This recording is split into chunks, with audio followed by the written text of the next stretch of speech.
तो बड़ा हर्ष हो रहा है क्योंकि आज हम लोग दूसरे अध्याय को शुरू कर रहे हैं भागवतम के।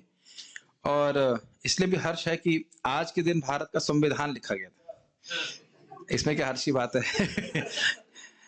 अगर आपको संविधान याद करना होता तो आप इतने हर्षित नहीं होते कि नहीं। हर्ष इसलिए हो रहा है कि आज भक्ति के संविधान सुनने वाले हैं।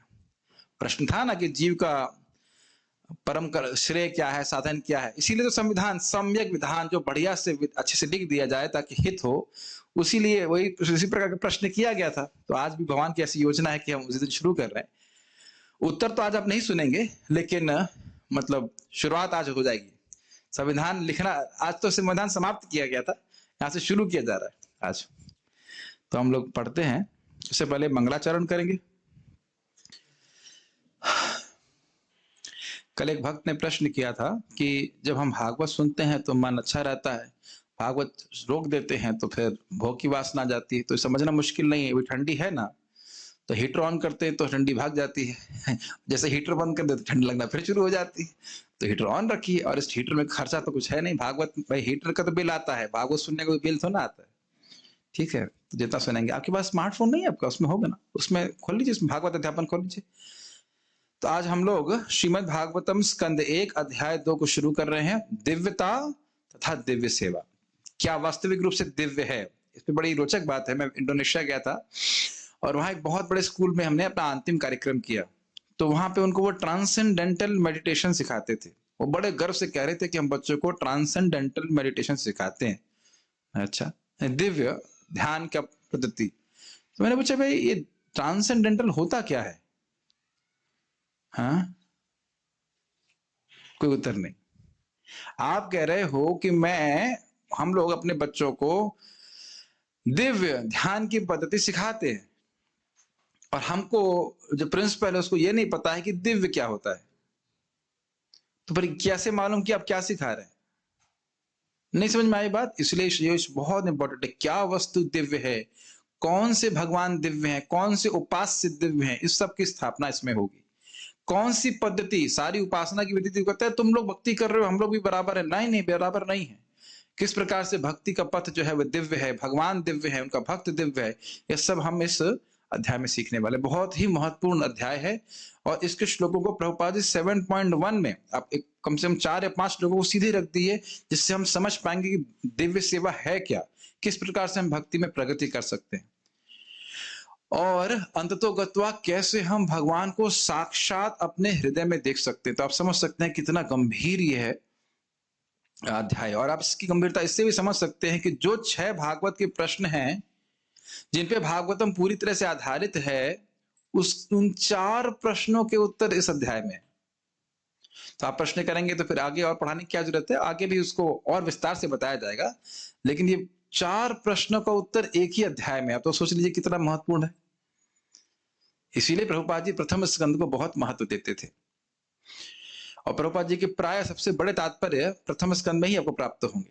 ठीक है, तो आप मेरे संग मेरे पीछे बोलिए। आज किसी भक्त की विशेष कृपा के द्वारा एक माइक गायब हो गया है। तो हमारे जो भक्त माइक हमारे संग लेने के लिए गए थे, कहाँ यश ओ कहाँ आपको दिखा वो माइक, कहाँ हम लेके आए थे? आप लोग कैसे बोलेंगे मुझे नहीं पता। अगर बोलना चाहते हैं मेरे पीछे माइक पे, तो माइक ढूंढ के लाना पड़ेगा। नहीं तो ऐसे वो संवेद स्वरूप बोलिएगा, क्या किया जाएगा। ठीक है, तो ठीक है, नहीं हाँ मेरे पीछे बोलिए। व्यास वाचा इति संप्रश्न संहृष्टो विप्राणाम रोमहर्षणिः प्रतिपूज्य वचस्तेषां प्रवक्तुम् उपचक्रमे। व्यास उवाच इति संप्रश्न संहृष्टो विप्राणाम रोमहर्षणिः प्रतिपूज्य वचस्तेषां प्रवक्तुम् उपचक्रमे। तो अब देखिए क्या कह रहे हैं। कुछ कुछ संस्कृत तो आप सीधे सीधे समझ सकते हो, जैसे ब्रूही और ना, यहाँ तो नहीं है, कल का पूछ रहा हूं। ब्रूही मतलब बोलिए, और न मतलब नहीं बोलिए, ना मतलब हमको, ऐसे पकड़ने का प्रयास कीजिए। उवाचा मतलब होता है बोले बोले, और व्यास मतलब व्यासदेव, तो व्यास उवाचा मतलब श्रील व्यासदेव उवाचा। अरे भाई, बात तो सूत गोस्वामी और शौनक आदि ऋषि के बीच में हो रही, व्यासदेव कहां से आ गए? व्यासदेव बीच में क्यों बोलने लग गए? समझ रहे हैं? व्यासदेव जी ने श्रीमद् भागवतम की रचना कैसे करी थी, याद आ रहा है? अनागत काल, जो काल नहीं आया है, उसको भी ऐसे बोल रहे हैं जैसे भूतकाल, क्योंकि वो त्रिकाल त्रिकाल दृष्टा है। तो ये अमेजिंग बात है, अद्भुत बात यह है कि व्यासदेव जी की ने जो सुखदेव गोस्वामी को सिखाई थी भागवत, उसके कई समय के बाद सुत गोस्वामी जी बोल रहे हैं, लेकिन व्यासदेव जी त्रिकाल दृष्टा है तो उसको रचना कर सकते हैं। खैर, इसमें आप टाइमलाइन मत देखिए, अभी व्यासदेव क्या कह रहे हैं देखिए। इति मतलब इस प्रकार, सम प्रश्न, सम जब लगा देते हैं तो प्रायः सम का अर्थ होता है सम्यक, बहुत अच्छे, और प्रश्न का अर्थ क्या समझते हैं आप? प्रश्न का मतलब प्रश्न। इति सम प्रश्न, जब इस प्रकार से, कुछ धुआं हुआ रखा है क्या यहाँ पे? मेरे सांस फूलने लगती है कुछ, किसी ने जलाया है कुछ इंसेंस? थोड़ा खिड़की खोल दीजिए। इति सम प्रश्न, इस प्रकार से मुनियों के द्वारा अच्छे प्रश्न किए जाने पर, विप्राणाम, विप्र मतलब ब्राह्मणों के द्वारा, शौनक आदि ऋषि ब्राह्मण थे तो उनके द्वारा सम प्रश्न, अच्छे प्रश्न किए जाने पर, संहृष्टो, हृष्ट मतलब होता है हर्षित, और समहृष्ट मतलब हो गया सम्यक रूप से हृष्ट। मन मेरा, अब आपका मन इधर ही है कि मन कहीं भाग गया उधर? सम्यक, सम प्रश्न का मतलब क्या होता है बताइए? सम्यक प्रश्न, सम्यक मतलब अच्छा, तो अच्छे प्रश्न, 6 अच्छे प्रश्न उन्होंने किए थे। किसने किए थे? शौनक आदि ऋषि ने। उसको सुनकर, इसीलिए शौनक आदि ऋषि को कह रहे हैं विप्राणाम, विप्रों के, विप्रों के, विप्रनाम बहुवचन में, बहुत सारे विप्र ब्राह्मण थे, तो उनके अच्छे प्रश्नों को सुनकर के संहृष्ट, बड़े प्रसन्न हुए। किसने सुना उनके प्रश्नों को? सूत गोस्वामी। तो सूत गोस्वामी जी संहृष्ट, संहृष्ट मतलब बहुत प्रसन्न हुए, इसलिए यहाँ पे लिखा हुआ है रोमहर्षणी, रोमहर्षण जी के बेटे सूत गोस्वामी, जिनका नाम उग्रश्रवा भी था। उग्रश्रवा इसलिए क्योंकि वह सुनने में बहुत तेज थे, और उनको, उनकी बहुत आग्रह था श्रवण करने में, और जो सुनते थे वो तुरंत उनको याद हो जाता था। ये याद होना चाहिए कि सुखदेव गोस्वामी जब बोल रहे थे तो सूत गोस्वामी बिल्कुल पास में बैठे थे, और एक बार सुन के ही सब याद हो गया उनको। किसको याद हो गया एक बार में ही? सूत गोस्वामी को।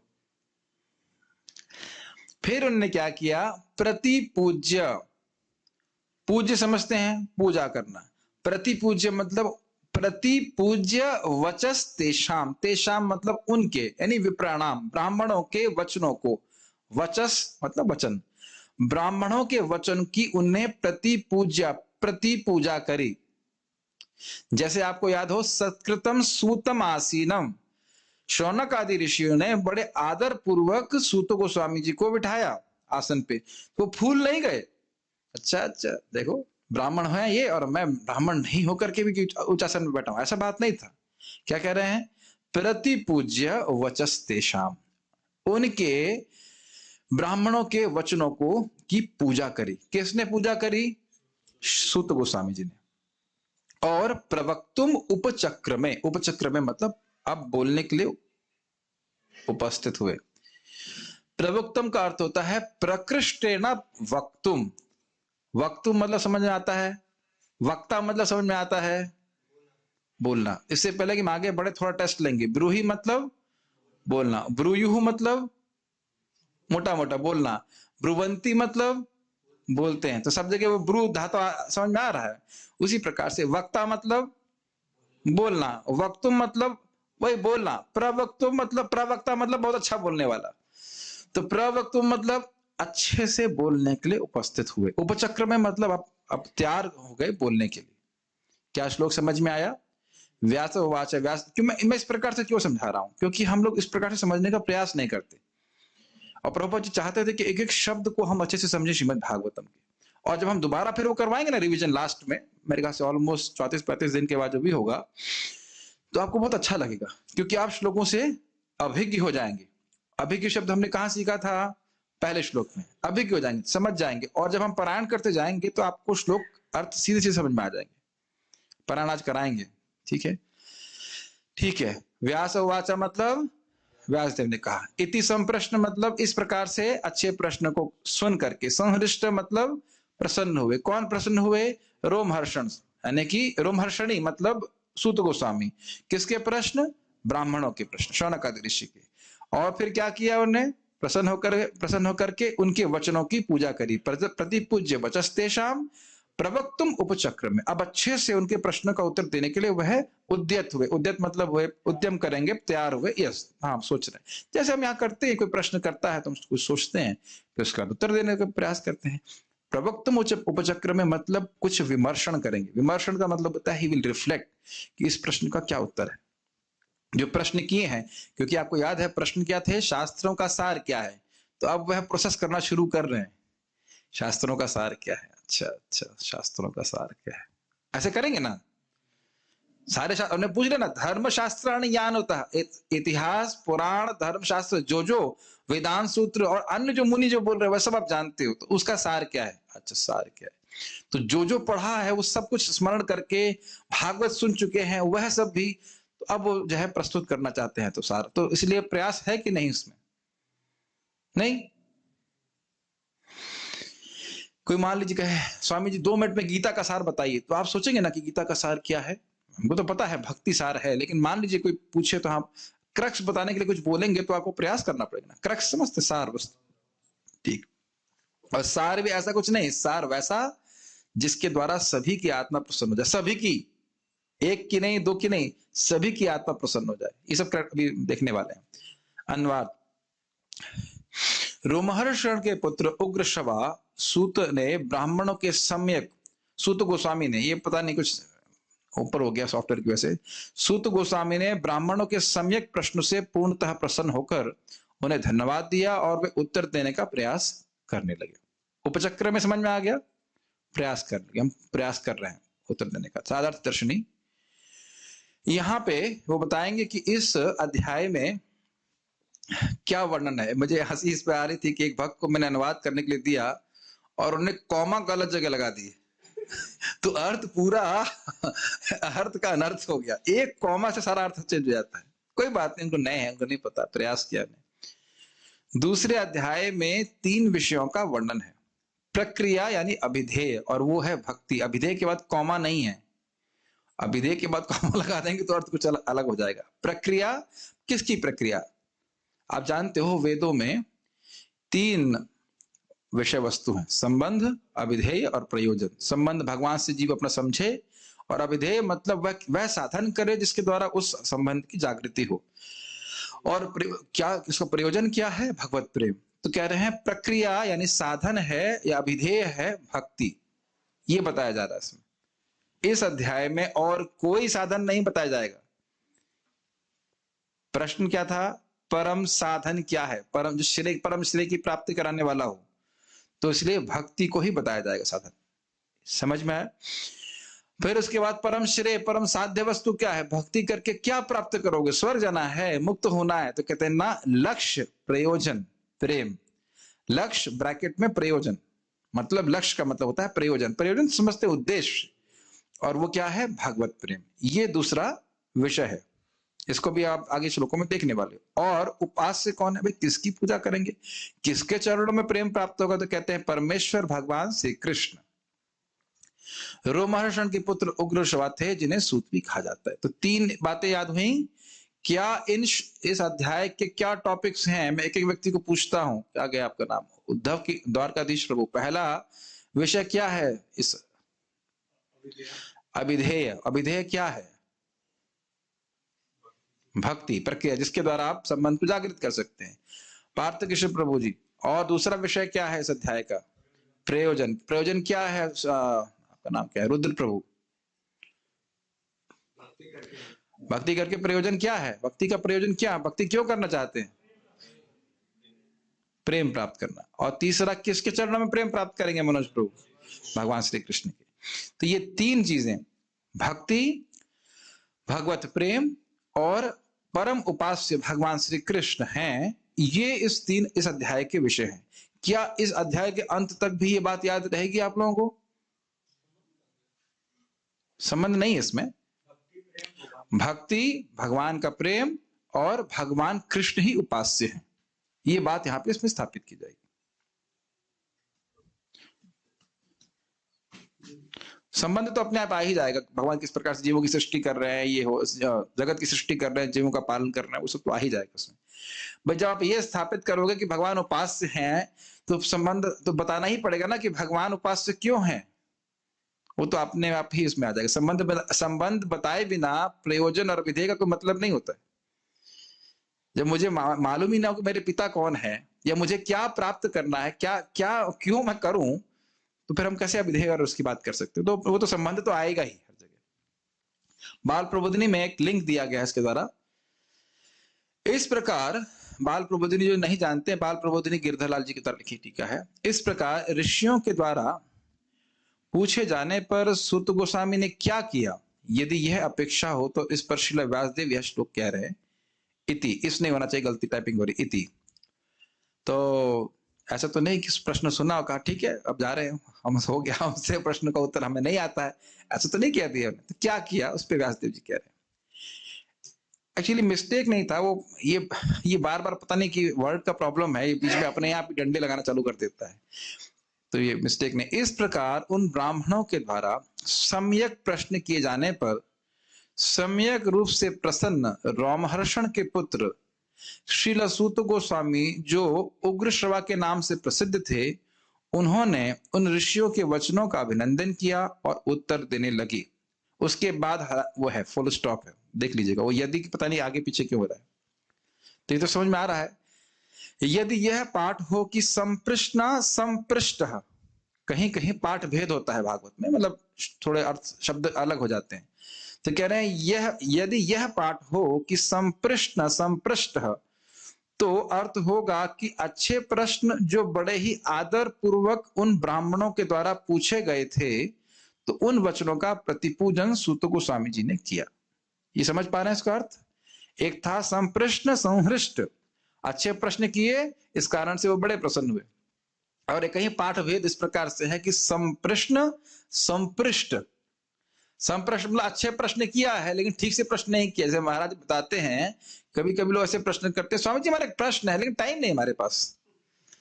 तो ऐसे तो नहीं किया ना शौनकादि ऋषि ने, हमारी बहुत इच्छा है, बहुत लालसा है भगवान के बारे में सुनने के लिए, हम खूब समय लेके आए हैं, आसीन दीर्घ सत्रेणा कथायाम सक्षणा हरे, है ना, सारे क्षण लेकर के आए हैं। आप तो हमारे धात्रा ने हमको आपको भेजा है, कर्ण धारण वार्णिवम, इस प्रकार से बोल रहे, कली दुस्तर है, तो अपना एकदम से दैन्यता पर प्रस्तुत कर रहे हैं, आप हमारा उद्धार करने वाले हैं। तो बड़ी ही नम्रता से, बड़े उत्साह से, बड़े आग्रह से पूछा। तो इस कारण से भी उनके वचनों की प्रतिपूजन श्रील सूत गोस्वामी ने कहा। अब आप एक प्रश्न कर सकते हो कि भाई उनका नाम अभी आपने कहा कि उग्र श्रवा के रूप में वह प्रसिद्ध थे, अपने आप में प्रसिद्ध थे कि वो श्रवण करने में बड़े उग्र थे, मतलब बहुत उनकी उत्कंठा थी श्रवण करने की, और श्रवण करने में बहुत तेज थे। तो यहां उनको रोमहर्षण ही क्यों कहा जा रहा है? भाई रोमहर्षण के पुत्र कहने से क्या सूचित हो रहा है? उनका खुद का एक अपना नाम था, उनका अपना खुद का एक गुण है कि उग्र श्रवा, तो रोमहर्षण क्यों कह रहे हैं? श्रील सूत गोस्वामी के उग्र श्रवा, थोड़ा टाइपिंग एरर को आप टॉलरेट कीजिएगा, टाइपिंग एरर नहीं है, वो सॉफ्टवेयर गड़बड़ कर रहा है कुछ।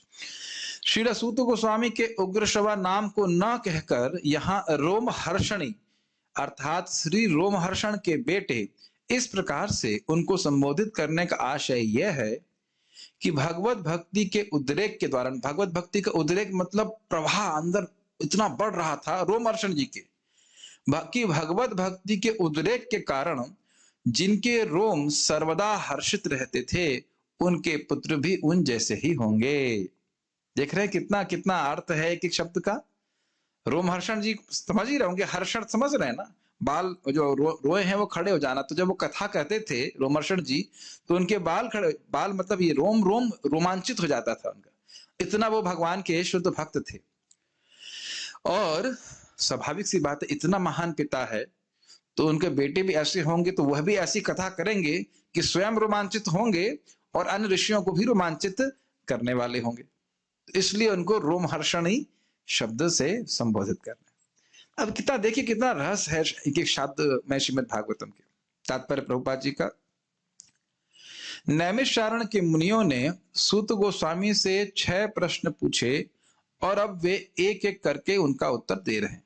प्रभुपाद ने कौन इसमें लंबा तात्पर्य नहीं दिया है, हमने कुछ नोट ऐड किए हैं, तो बता इसमें आपको हेल्प मिलेगी कि कौन कौन से प्रश्न किए गए थे प्रथम अध्याय में और कौन कौन से प्रश्नों को उत्तर के रूप में यहाँ पे प्रस्तुत किया गया। इतना क्लिक क्यों कौन कर रहा है?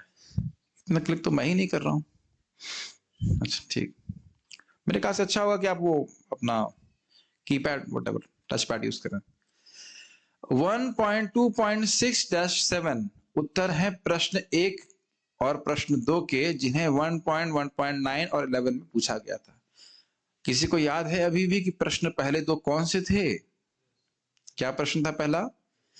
परम श्रेय क्या है, और दूसरा क्या है? शास्त्रों का वह सार जो सबको संतुष्ट कर दे। तो इन प्रश्नों का उत्तर 6 और 7 श्लोक में दिया गया है। एक मोटा मोटा जानकारी दे रहे हैं। परम श्रेय क्या है और शास्त्रों का वह सार क्या है जो आत्मा को संतुष्ट कर दे? उत्तर है प्रेमा भक्ति। साधन भक्ति परम श्रेय का साधन है, और वह साधन भक्ति भगवान को प्रेम प्रदान करने वाली है। तो जब प्रेम प्राप्त हो जाएगा तो जीव का परम कल्याण हो जाएगा, जिससे जीव पूरी तरह से सुखी हो जाएगा। क्योंकि भगवत प्रेम प्राप्त करके भक्ति के कोई भी अंग को करता है तो उसको अनंत सुख मिलता है। और जीव का परम कल्याण इसी में है कि जीव आनंदमय हो जाए, सुखी हो जाए। कुछ समझ में आ रहा है? ये सुबह का ब्रेकफास्ट याद आ रहा है अभी तक? देखिए, आप लोगों का कर्तव्य है कि इसको हम जब रात में पोस्ट कर देते हैं तो आने से पहले एक बार जरूर पढ़ लें, नहीं तो ऐसे लगेगा जैसे मैं मतलब कुछ नई बात कर रहा हूं। ये काफी समय लगेगा जब हम श्रीमद् भागवत को श्रवण करते रहेंगे कि आप कोई भी श्लोक चल रहा हो तुरंत पिकअप कर लो। मेरी बात समझ रहे हैं? ये काफी समय लगेगा, ऐसा नहीं कि तुरंत आप सबको तुरंत हो जाएगा। मुझे पता है वो स्टेज क्या होती है, जब कुछ चल तो रहा है लेकिन हवा नहीं लग रही कि क्या हो रहा है। तो इसलिए आवश्यक है कि पढ़ करके आए। बाकी नहीं पढ़ करके आएंगे, प्रभु जी पहले तो भेजते नहीं, क्यों? रात में 12 बजे भेज दिया गया, 11:30 बजे भेज दिया। रात में पढ़ सकते थे? नहीं प्रभु जी, रात में तो जल्दी सोना होता है। दिन में पढ़ सकते थे, दिन में भी तो सोना होता है। तो फिर ऐसा करेंगे तो क्या कर सकते हैं बताइए? प्रभु जी 42 पेज हैं। 42 पेज नहीं है, वो छोटे छोटे हैं। मात्र 2-3 पेज के हैं बस, वर्ड का डॉक्यूमेंट देखेंगे। तो ऐसा अगर आप अब अगर आप पढ़ करके नहीं आएंगे तो फिर कठिनाई होगी क्लास में थोड़ा समझने में। कोई बात नहीं, हम कठिनाई सहन कर लेंगे। तो ये है 6ठे और 7वें प्रश्न जो हैं, सॉरी श्लोक हैं, वह पहले 2 प्रश्नों के उत्तर है। तो जिस प्रकार से हमने श्लोक नंबर याद किए थे प्रश्नों के 9, 11, 12, 17, 18, 23, 9, 11, 12, 17, 18, 23, उसी प्रकार से थोड़ा उत्तरों का भी हम याद करने का प्रयास करें। 6-7 2 प्रश्न के 6-7 2.6-7, ये तो आसान है। 1.2.30-33 उत्तर है प्रश्न 4 के। पुरुषावतारों, इसमें बोला जाएगा पुरुषावतारों के द्वारा भगवान श्री कृष्ण जगत की सृष्टि करते हैं। प्रश्न नंबर 4 क्या था कि भगवान कृष्ण के चरित्र को बताइए। तस्य कर्माणि दाराणि। तो आप कहेंगे अरे ये तो पुरुषावतार के बारे में बोल रहे हैं। ना ना ना, वहां पे आप देखने वाले हैं कि वही एक भगवान श्री कृष्ण अपने आप को विस्तारित करते हैं इन पुरुषावतारों के रूप में। तो वो भगवान कृष्ण का ही चरित्र है, बड़े उदार कर्म है उनके। तो इसका उत्तर केवल दशम स्कंद नहीं है जहां पे भगवान श्री कृष्ण का चरित्र है, वह तो उत्तर है ही। पूरा दशम स्कंद ही 4थे प्रश्न का उत्तर है कि श्री कृष्ण के क्या चरित्र है। तो वो तो कोई दिक्कत नहीं, लेकिन यहाँ पे भी संक्षेप में उत्तर दिया जा रहा है। समझना होगा कि इन प्रश्नों के उत्तर बार बार आएंगे, एक ही जगह नहीं आएंगे, बार बार आएंगे, बार बार आएंगे। ठीक है। 1.2.34 उत्तर है प्रश्न 3 का। भगवान कृष्ण जीवों को आकर्षित करके अपने धाम में ले जाने के लिए आते हैं और लीला करते हैं। प्रश्न नंबर 3 क्या था? देवकी और वसुदेव के द्वारा भगवान कृष्ण क्यों प्रकट हुए? ताकि इन लीलाओं को श्रवण करके जीवन के प्रति प्रेम जागृत करे, आकर्षित हो और उनके पास वापस चला जाए। तो एक मोटा मोटा आपको हमने अंदाजा दिया, बाकी हम पढ़ाएंगे। अब आप मेरे पीछे बोलिए। सूत उवाच। मुझे बड़ा दुख है कि सॉफ्टवेयर गड़बड़ कर दिया। जो मैं कुछ कर रहा हूँ वो सब लेफ्ट राइट ऊपर नीचे जा रहा है।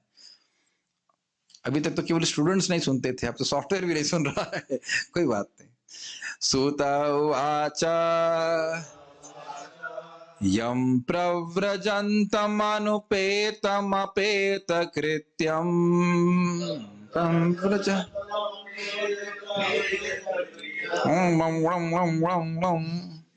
सुनिए मैं कैसे बोल रहा हूँ, उसको वैसे गाइए। यम, इसको सिखा के ही मानेंगे, चाहे क्लास लेट हो चाहे कुछ हो, सीखोगे नहीं तो आगे नहीं बढ़ेंगे, जल्दी सीख जाओ।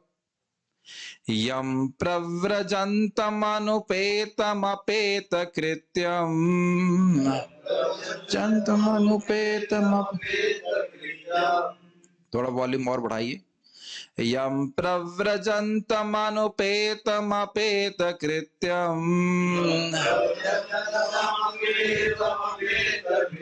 द्वैपायनो विरह कातर आजुहावा।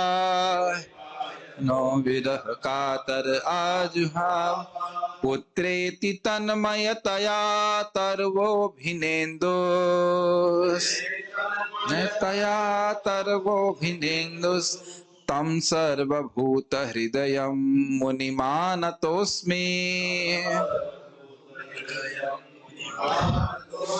इसका असली आपको रस चाहिए उच्चारण का, तो आपको उसके फ्लक्चुएशंस को पकड़ना होगा। मैं एक ही स्पीड से नहीं बोल रहा हूँ, ना ही स्पीड तो ठीक ही है, लेकिन एक ही मतलब टोन से नहीं बोल रहा, थोड़ा उठा के थोड़ा नीचे उठाकर कैसे कैच करने का प्रयास कीजिए।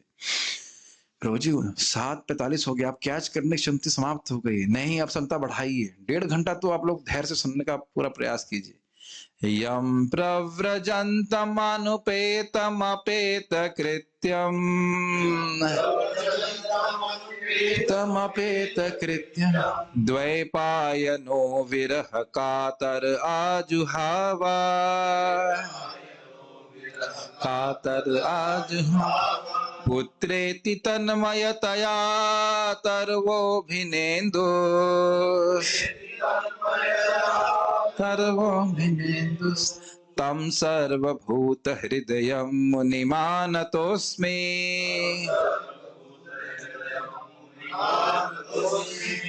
तो सुत उवाचा का अर्थ क्या हुआ भक्तों? सुत गोस्वामी ने कहा, इतनी संस्कृत हम समझ गए गुरु जी। ठीक। यम मतलब जो, प्रव्रजंतम, व्रज मतलब होता है चलना, और प्रव्रजंतम मतलब बहुत बढ़िया से चलना। प्रव्रजंतम का अर्थ है कि अकेले गए, सन्यास लेके चले गए, आप किसी को ना साथ लेके गए, ना तो कुछ साथ लेके गए, और ना किसी को साथ लेके गए। कभी कभी हो सकता है कि व्यक्ति कुछ ना लेके जाए लेकिन किसी को साथ ले जाए, इस व्यक्ति को साथ में ले जाए, भाई कोई आसरा रहे। और कभी कभी ये हो सकता है कि किसी को साथ ना ले जाए लेकिन बहुत कुछ साथ में लेके चले जाए, ये भी हो जाता है, ये तो प्राय होता ही है। समझ रहे दोनों बात? तो कहते हैं ना, उनके वैराग्य को सूचित करने के लिए कहते हैं प्रव्रजंतम, प्रकृष्ट न परिव्राजकाचार्य, ठीक है ना, जो परिवर्जन करते हैं, परिव्रजन करते हैं, जो ट्रैवल करते हैं बहुत अच्छे से, तो कह रहे हैं प्रव्रजंतम मतलब अब घर परिवार में कोई आसक्ति नहीं थी, अब जानते हैं सूत गोस्वामी पैदा होते ही चले गए थे, प्रव्रजंतम। फिर कह रहे हैं प्रव्रजंतम के बाद वो बोल रहे हैं अनुपेतम अपेत कृत्यम। अनुपेतम का अर्थ प्रभुपाद जी यहाँ पे क्या कह रहे हैं, देखिए। मान लीजिए कोई शब्द हमको नहीं समझ, अनुपेतम मतलब हुआ संस्कार किए बिना, जनेऊ के बिना, और अपेत मतलब संस्कार ना करके, अपेत कृत्यम मतलब करणीय और कर्तव्य। अब जरा देखिए इनका अर्थ। अनुपेतम का मतलब उनका संस्कार नहीं हुआ था, उनका यज्ञोपवीत संस्कार नहीं हुआ था। आप कहेंगे प्रभु इसमें कौन सी बड़ी बात है, बहुतों का नहीं होता है, लेकिन किसके बेटे थे? शिला व्यासदेव जी के बेटे थे। तो ये ब्राह्मण के यहाँ बहुत महत्वपूर्ण बात है कि उसके बेटे का यज्ञोपवीत संस्कार होना चाहिए। तो अच्छा मान लो नहीं हुआ था, तो वह खुद ही चले जाते, खुद ही चले जाते और कहते कि मेरा यज्ञोपवीत संस्कार कर दीजिए। कहते हैं ना अपेत कृत्यम, अपेत मतलब दूर दूर, अपेत कृत्य, इस प्रकार के सारे संस्कारों को दूर से छोड़ दिए थे। अपेत कृत्य, अपेत कृत्य समझ में आ रहा है? कृत्य मतलब जो किए जाने चाहिए। उन अनुपेतम मतलब उनका यज्ञोपवीत संस्कार नहीं हुआ था। ठीक, अरे नहीं हुआ था तो भाई करवा लेना चाहिए था, सन्यास लेने से पहले भाई कम से कम यज्ञोपवीत संस्कार तो हो जाना चाहिए था ना। तो जाते गुरु जी के पास तो कहते हैं ना अपेत कृत्यम, वो इस प्रकार के कर्तव्यों से परे थे, वो उन कर्तव्यों को दूर छोड़ दिए थे। अपैत मतलब दूर चले जाता, दूर जाना। तो कह रहे अपैत कृत्यम, इन कृत्यों को, वो यज्ञोपवीत संस्कार करो, ये करो, वो करो, इससे तो वो पहले ही ऊपर उठे हुए थे, क्योंकि वो ब्रह्मनिष्ठ थे। समझ में आ रहा है उनके गुणों का व्याख्यान? प्रव्रजंत मतलब परम परम विरक्त थे, पैदा होते ही चले गए। 16 साल की उम्र में पैदा हुए, पैदा होते ही चले गए। अरे भाई 16 साल की उम्र में तो कम से कम यज्ञोपवीत हो जाना चाहिए था ना। 5 साल की उम्र में हो जाता था ब्राह्मण के बच्चों का। तो कह रहे ना अनुपेतम, यज्ञोपवीत संस्कार नहीं हुआ। तो कहते हैं नहीं हुआ तो खुद जाके कराते। तो कहते हैं अपेत कृत्यम। अपेत कृत्यम मतलब वह इन कर्तव्यों से, इस शुद्धिकरण के संस्कारों से पूरी तरह से ऊपर थे। ये अपने गुरु जी के गुणों का वो स्मरण कर रहे हैं।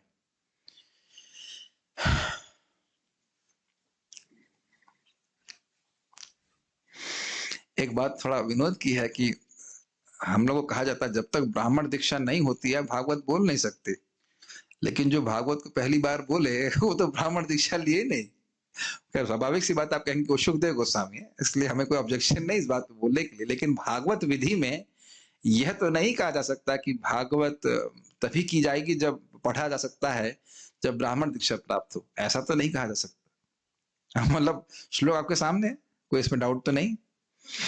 स्टैंडर्ड तो हम बना ही रहे हैं, कोई दिक्कत नहीं है कि ब्राह्मण दीक्षा होना चाहिए तभी व्यक्ति को भागवत बोलना चाहिए सब कुछ।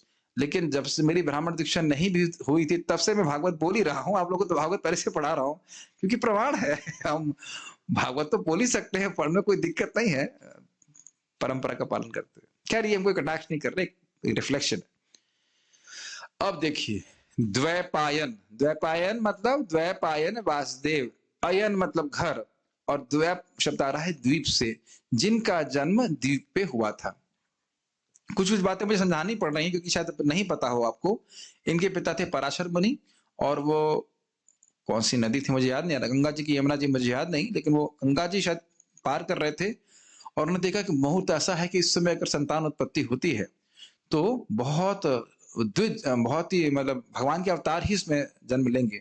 तो जो लड़की थी उसका नाम था मत्स्य गंधा, मत्स्य गंधा नाम था ना, जो सत्यवती के नाम से जानी जाती थी। उसको, उसके शरीर से मत्स्य की बदबू आती थी कि मछली का ही काम करते थे वो लोग, उनके पिताजी।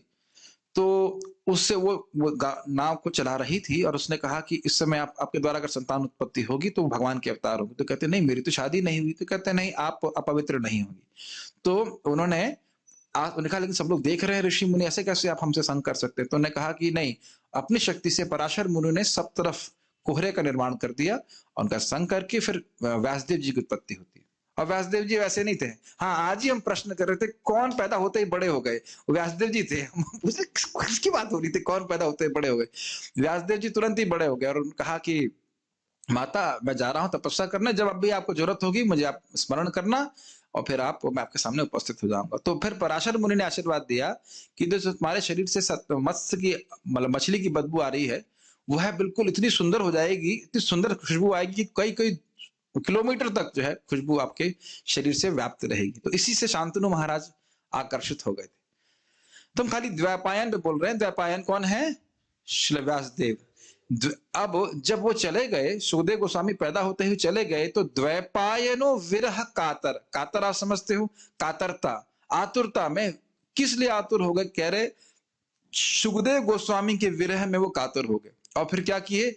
आजुहावा, बोलने लगे हे पुत्र आओ, हे पुत्र, इसको कहते आजुहावा। प्लुत स्वर, प्लुत स्वर मतलब बोलना, हे पुत्र आओ। क्या ये प्लुत है? नहीं। हे पुत्र, हे को लंबा कर रहे हैं ना, हे तो उसको कहते हैं प्लुत। हे पुत्र, इस प्रकार से वह बोल रहे थे। तो इसको कह रहे आजुहावा, बुला रहे थे कि आ जाओ। क्यों बुला रहे थे आपको पता है? क्योंकि वह श्रीमद् भागवतम को अपने पुत्र को देना चाहते थे और इस कारण से वो उनसे बहुत प्रेम भी था सुखदेव गोस्वामी से। पुत्रेति, आजुहावा पुत्रेति, पुत्र इति, हे पुत्र, हे पुत्र, इस प्रकार से क्या के पीछे पीछे वो भाग रहे थे। लेकिन प्रव्रजंतम, उन्हें कोई मतलब नहीं था, उन्हें कोई मतलब नहीं था। तो जब इस प्रकार से वो बोल रहे थे तो तन्मयतया तरवो भी, जो तरु थे, तरु मतलब होता है पेड़, वो पेड़ सुखदेव गोस्वामी के तन्मयतया, तन्मयता मतलब सुखदेव के रूप में अभिनेन्दुस, मतलब बोले। सुखदेव गोस्वामी से इतना ऐक्य था पेड़ों का, या सुखदेव गोस्वामी पेड़ों के अंदर प्रवेश करके, दोनों अर्थ है, अपने पिताजी को बोले हे पुत्र। जैसे आप देखिए जंगल में आप जाएंगे और आप बोलेंगे हे पुत्र, तो आवाज क्या आएगी पीछे से? हे पुत्र। आप समझ में आ रहा है मैं क्या कह रहा हूं? तो उन्होंने कहा जब व्यासदेव जी ने बोला हे पुत्र, तो सुखदेव गोस्वामी जी पेड़ों में प्रवेश कर गए और पेड़ों के द्वारा प्रतिध्वनि के रूप में बोले हे पुत्र। मतलब कहने का आशय यह है कि आप कह रहे हो मैं आपका पुत्र हूं, अगर वाकई मैं आपका पुत्र हूं तो आप भी मेरे पुत्र हो। कितने जन्म ले चुके हैं, कौन किसका पुत्र है? समझ में आ रहा है कि क्या बोल रहे हैं? तो ना बड़ा सुंदर है। तो कह रहे हैं कि तम मतलब उन सुखदेव गोस्वामी को मैं नमस्कार कर रहा हूं जो सर्वभूत हृदयम। अगर कोई आश्चर्य करे अरे भाई ये क्या बोल रहे हो, सारे पेड़ों में प्रवेश कर रहे, ये तो बात हजम नहीं हुई। तो कह रहे अरे नहीं, सर्वभूत हृदयम, उनके पास तो इतनी योग शक्ति है कि सभी जीवों के हृदय में, मन में प्रवेश करने की शक्ति है। तो फिर क्या कहते हैं, मुनिमान तोस्मि, जो मुनिमान है, जो सारे मुनियों में सर्वश्रेष्ठ हैं, न तोस्मि, मैं उनकी नमस्कार कर रहा हूं। श्लोक समझ में आ रहा है आप लोगों को? इससे अर्थ यह भी सूचित है कि वह जिस प्रकार से पेड़ों में जाके प्रवेश करके अपने पिता व्यासदेव जी के दुख को निवृत्ति किए और पेड़ों के द्वारा जब बोल सकते हैं, तो मेरे हृदय में भी प्रवेश करके ऐसे बोले कि सभी ऋषिगण प्रसन्न हो जाएं। अर्थ ग्रहण कर पा रहे हैं? अगर मान लीजिए अभी पूरा नहीं समझ में आ रहा है तो फिर से आप जाकर पढ़ना जरूर, तो जरूर समझ में आ जाएगा। एक बार फिर से श्लोक देख लें। सूत वाचा, अर्थात सूत गोस्वामी जी ने बोला। यम मतलब वो सुखदेव गोस्वामी, प्रव्रजंतम, जो सन्यास लेकर तुरंत ही, पैदा होते ही सन्यास लेकर चले गए। कोई स्पेशल लग रहा है इसमें आपको? आप सन्यास ले सकते हैं अभी? यहाँ पे कोई लड़का है जो भी सन्यास लेने की शक्ति रखता हो अभी? अब आप समझ लीजिए कितने महान है। अब समझ में आ रहा है? ऐसे हम सुन लेंगे हाँ सन्यास लिया, पैदा होते ही सन्यास, ये तो रिकॉर्ड कोई तोड़ नहीं पाएगा ना। हाईएस्ट रिकॉर्ड जो है वह है शंकराचार्य जी के, शायद मैंने सुना 7 साल में उन्होंने सन्यास लिया। उसके बाद है मध्वाचार्य जी ने 12 साल में लिया। लेकिन पैदा होते ही सन्यास लिया यह तो कोई नहीं किया ना। तो आप समझ रहे हैं गुरु जी कितने महान हैं सुखदेव गोस्वामी, और उनके मुख से हमको भागवत पूरा श्रवण करने को मिलेगा, उनके वचन हम कई बार सुनेंगे। आप समझ में आया प्रव्रजंतम का मात क्या है? इसलिए कहते हैं यम प्रव्रजंतम, मतलब आप समझिए यम प्रव्रजंतम में ही कितना महत्वपूर्ण बात है कि वो याद कर रहे हैं किस प्रकार से पैदा होते ही वो चले गए। कितने महान थे सुखदेव गोस्वामी, मतलब पैदा होने से पहले से वो सिद्ध थे।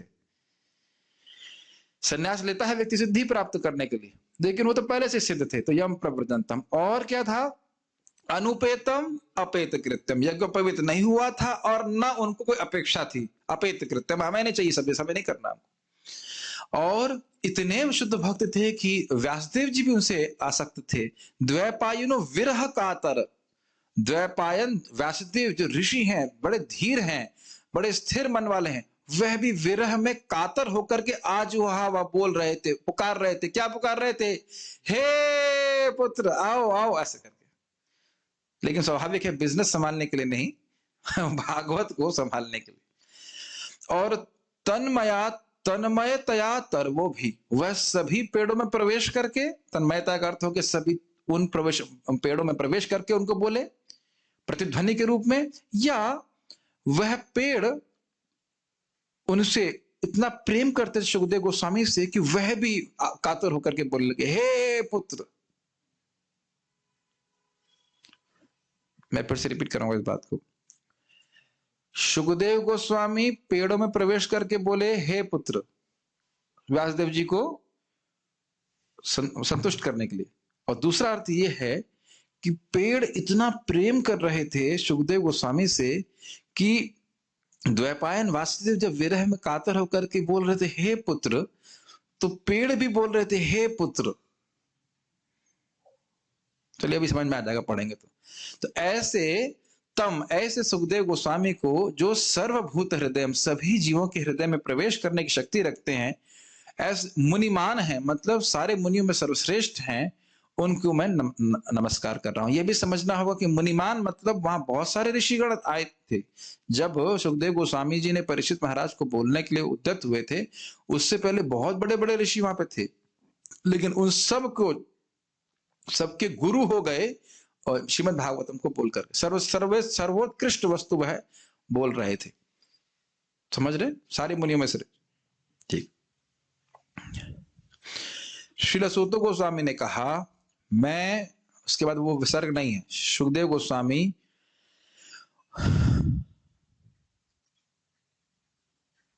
ये फिर उल्टा हो गया है।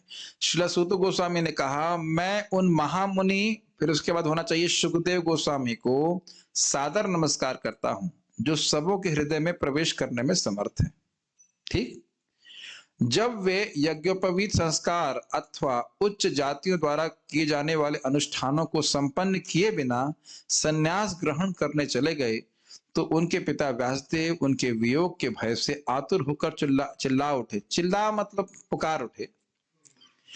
कैसे बोला, पुकारा, हे पुत्र।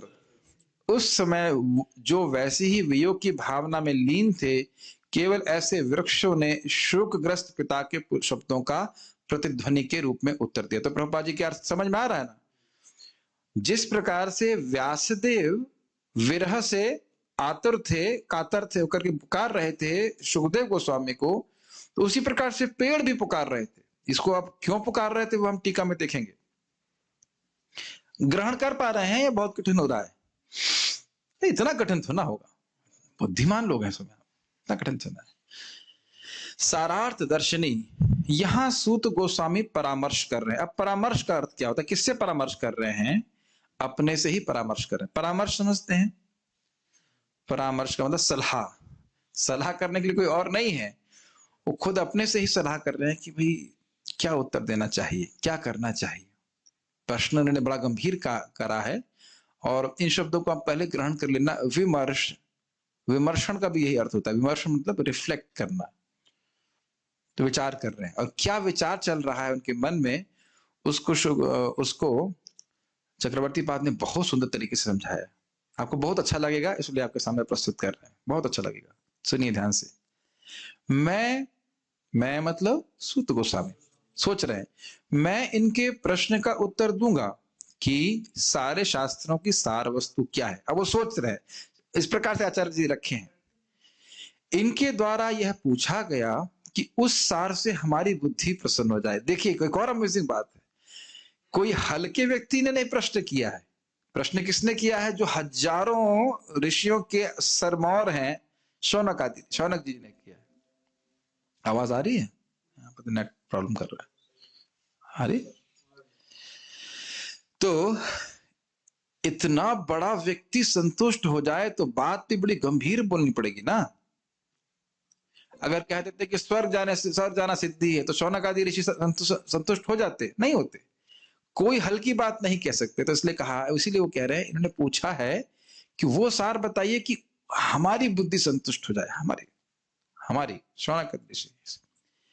अब उनके मन में आ रहा है, यदि इनकी बुद्धि को आनंद प्राप्त नहीं हुआ तो फिर क्या होगा?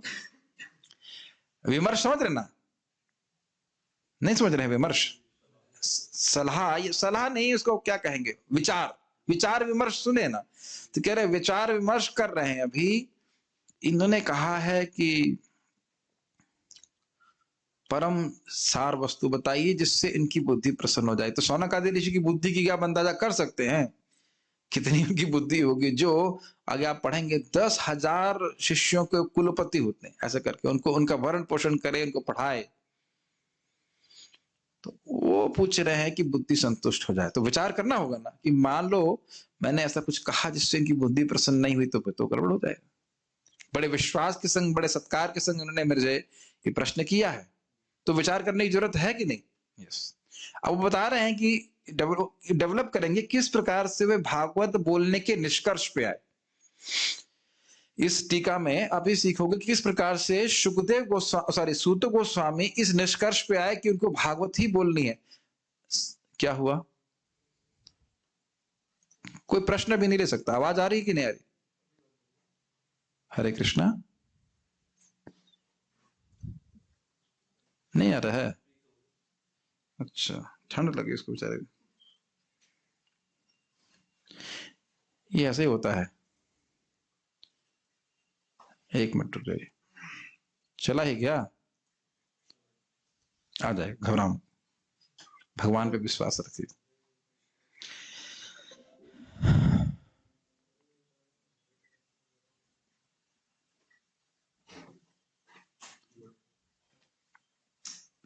ये मूड खराब कर देते हैं लोग।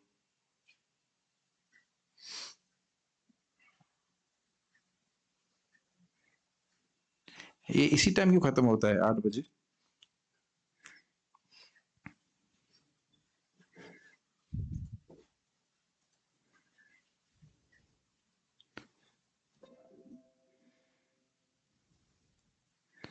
नहीं चल पा रहा? कोई बात नहीं, क्लास तो चलाएंगे, घबराए। हम छोड़ने वाले हैं, आज छोड़ने वाले नहीं, चाहे कुछ हो। चले आ गया, आ गया, आ गया, आ गया। Good. All glories to our internet वाला। आ रही है आवाज?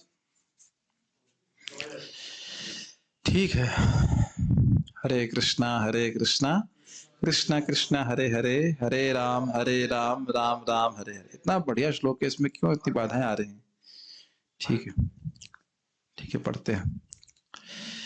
तो इन्होंने पूछा कि हाँ, वो सोच रहे हैं कि यदि इनकी बुद्धि को आनंद प्राप्त नहीं हुआ तो सब गड़बड़ हो जाएगा। तो विचार कर रहे हैं। तो हम बात कर रहे हैं कि किस प्रकार से वह इस निष्कर्ष पे आए कि उन्हें भागवत ही कहने चाहिए, ये कह रहा है। अब वो कह रहे हैं कि वो सोच रहे हैं, और उसके इनके विचार को, इसको अपने पास रखिएगा, इनकेस अगर कुछ कॉल आता काट दीजिएगा। अतएव आत्मा को प्रसन्न करने वाली सभी सार वस्तुओं में वह वस्तु जिसे सबसे अधिक पुण्य जनों के द्वारा निरूपित किया गया है, उसका अन्वेषण मैं करूंगा। अन्वेषण का मतलब होता है खोज। आत्मा को प्रसन्न करने वाली बहुत वस्तुएं हो सकती हैं, स्वर्ग जाना, ये वो, कुछ कुछ बुद्धि को प्रसन्न करने वाला हो सकता है। लेकिन हमने क्या सुना था? पुण्य श्लोके कर्मणा, जो स्वयं कई कई जन्मों के पुण्यों के बाद बड़े यशस्वी हुए हैं, वह भी भगवान के कर्मों को गाते हैं। तो वह कह रहे हैं कि जो पुण्यात्मा हैं, उनके द्वारा जो सबसे अधिक निरूपित किया गया है, भाई वो हो सकता हो कि बहुत सारी बातों को निरूपित किए हो। निरूपित का मतलब लिखे हो, बोले हो, पढ़े हो, जो कुछ भी, कि अच्छी है, अच्छी है, लेकिन उसमें भी महात्माओं के द्वारा जो सबसे अधिक निरूपित किया गया है सभी शास्त्रों में, उसको मैं खोज के बताऊंगा। ये बात आपको समझ में आ रही है? यस। इस प्रकार से वह सोच रहे हैं, क्योंकि सारे शास्त्र पढ़ चुके हैं, धर्मशास्त्र, इतिहास, पुराण सब पढ़ चुके हैं, और महान महान ऋषियों ने लिखा है इसको। अन्य ऋषि भी बड़े बड़े महान माने जाते हैं कि नहीं, मुनि इत्यादि माने जाते हैं, और वो भी कह रहे हैं कि नहीं, इससे अच्छा हो जाएगा, उससे अच्छा हो जाएगा। लेकिन जो सबसे अच्छे ऋषियों ने सबसे अधिक उपादेय बुद्धि, ये बहुत अच्छी वस्तु है, इस प्रकार से निर्धारित किया, उसको मैं खोज के इनको बताऊंगा। ये वो इस प्रकार से सोच रहे हैं सुखदेव गोस्वामी। यस। यद्यपि कुछ के मत में सांख्य, एक प्रकार के दर्शन होता है सांख्य, कुछ के मत में मीमांसा, कर्मकांड के को प्रोत्साहन देते हैं। कुछ के मत में उपनिषद, मत का अर्थ होता है ओपिनियन, कुछ के मत में उपनिषद या वेदांत सूत्र जो उपनिषद के तात्पर्य का निर्णय करते हैं आदि आत्मा को प्रसन्न करने वाले हैं, परंतु इनमें से किसी को भी स्वीकार नहीं किया जा सकता। अब किस प्रकार से वो अन्वेषण कर रहे हैं, किस प्रकार से वो खोज रहे हैं, वो ये सोच रहे हैं। खोजने का मतलब ये नहीं है कि उनको हमारी तरह वेदाबेस में खोजना होगा या ग्रंथ छाटेंगे, ये नहीं है। वो सब कुछ उनकी स्मृति पटल पे है। आप जानते ही हो, यानी वेद वेदाम श्रेष्ठो भगवान बादरायण अन्य च मुनया सुता परावरा वेदो विदो।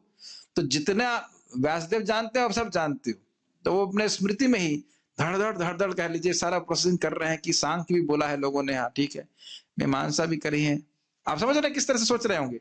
हाँ, सांख्य भी बोला है कि अच्छा है आत्मा के लिए, मीमांसा भी अच्छा है, हाँ उपनिषद भी लोग कहते हैं अच्छा है, कुछ लोग कहते हैं नहीं, उपनिषदों का भी जो सार है वेदांत सूत्र अच्छा है। समझ गए? थोड़ा और इसमें प्रवेश कीजिए, खोजने का अर्थ समझ रहे हैं? इस जगत में आप कैसे कुछ खोजते हो, अरे वहां खोजा, अरे वो वस्तु वहां नहीं, वो नहीं, सार ढूंढ रहे हैं, वो वहां नहीं है, उधर देख रहे हैं, वहां भी नहीं है, उधर देखना था, उधर देखना नहीं है, माइक खोज रहे ना, हम ऐसे तो खोज रहे हैं ना, फोकस करते हैं, माइक चाहिए और वो नहीं, वहां नहीं, वो नहीं है, नहीं है, तो कह रहे हैं कि क्या खोज रहे हैं आपको पता है ना? वह सार वस्तु जो परम आनंद देने वाली हो। तुम्हें एक ही क्षण में सारे मीमांसा शास्त्र को खोज लिया ना, इसमें वो नहीं है, एक ही क्षण में सारा सांख्य शास्त्र खोज लिया, मन में ही, बुद्धि में ही, मनीषया याद है आपको, पहले बुद्धि बहुत तेज थी, खोज लिया ना, वहां भी नहीं है। वेदांत सूत्र ना, वहां भी जीव को संतुष्टि प्राप्त नहीं हो रही है, उसका प्रमाण अभी देंगे। तो अब इस प्रकार से वह श्रीमद् भागवतम की तरफ आ रहे हैं खोजते खोजते। आप सोच सकते हैं कि सूत गोस्वामी जी कितना तेज खोज रहे होंगे। आज मुझे किसी ने पूछा ये कूटस्थ शब्द कहाँ है गीता में, तो मैं तो स्मृति से याद था कि 15वें अध्याय में, फिर भी खोजने में कम से कम 5 मिनट लग गए कि कूटस्थ शब्द कहाँ है गीता में, कहाँ कहाँ पे है ना। उन सभी ऋषियों में मुख्य है शिला कृष्ण द्वैपायन व्यासदेव। द्वैपायन आप समझते हो, कृष्ण द्वैपायन कहा जाता है, और वे सभी मतों के ज्ञाता भी हैं, वो सब जानते हैं, सांख्य जानते हैं, मीमांसा जानते हैं, सब जानते हैं, और वेदांत सूत्र के भी रचयिता हैं। वह उन्होंने वेदांत सूत्र की रचना भी की हुई है, और साथ ही उनके यह सब रचना करने के बाद भी चित्त की अप्रसन्नता दृष्ट है। बहुत सुंदर है अगर आप इसको समझ सके तो। रुद्र प्रभु, आई टू टायर्ड और एबल टू अंडरस्टैंड, समझ में आ रहा है? वे कह रहे हैं, खुद तो उन्हें निर्णय कर ही लिया कि इन सब शास्त्रों में कुछ दम नहीं है, आत्मा को सुख देने वाले नहीं है, आत्मा को सुप्रसन्न करने वाले नहीं है। अब वह विचार कर रहे हैं कि सारे शास्त्रों की ज्ञाता है ना व्यासदेव, सारे शास्त्रों को लिख चुके हैं कि नहीं? लिखने के बाद भी व्यासदेव अप्रसन्न थे। आप ये आगे भी पढ़ने वाले हो, ये बात सत्य, इसीलिए भागवत की उन्होंने प्रणयन किया, भागवत की रचना करी कि वेदांत सूत्र को लिखने के बाद भी व्यासदेव असंतुष्ट थे। तो ये दृष्ट वस्तु, मतलब सब जानते हैं कि व्यासदेव जी भी वेदांत सूत्र, आखिरी शास्त्र मान के चलिए, सेकंड लास्ट के लिए, वेदांत सूत्र लिखने के बाद भी वो असंतुष्ट थे। तो यानी वेदांत सूत्र भी जीव को परम आनंद देने वाला नहीं है। लिखने वाला ही असंतुष्ट है तो पढ़ने वाला संतुष्ट नहीं होगा। क्या मेरी बातें समझ में आ रही हैं, या गर्म पानी पिलाया जाए सबको? इतना तो जानते हैं ना कि वे व्यासदेव जी सारे शास्त्र को लिख करके संतुष्ट नहीं हुए, फिर श्रीमद् भागवतम को लिख के संतुष्ट हुए।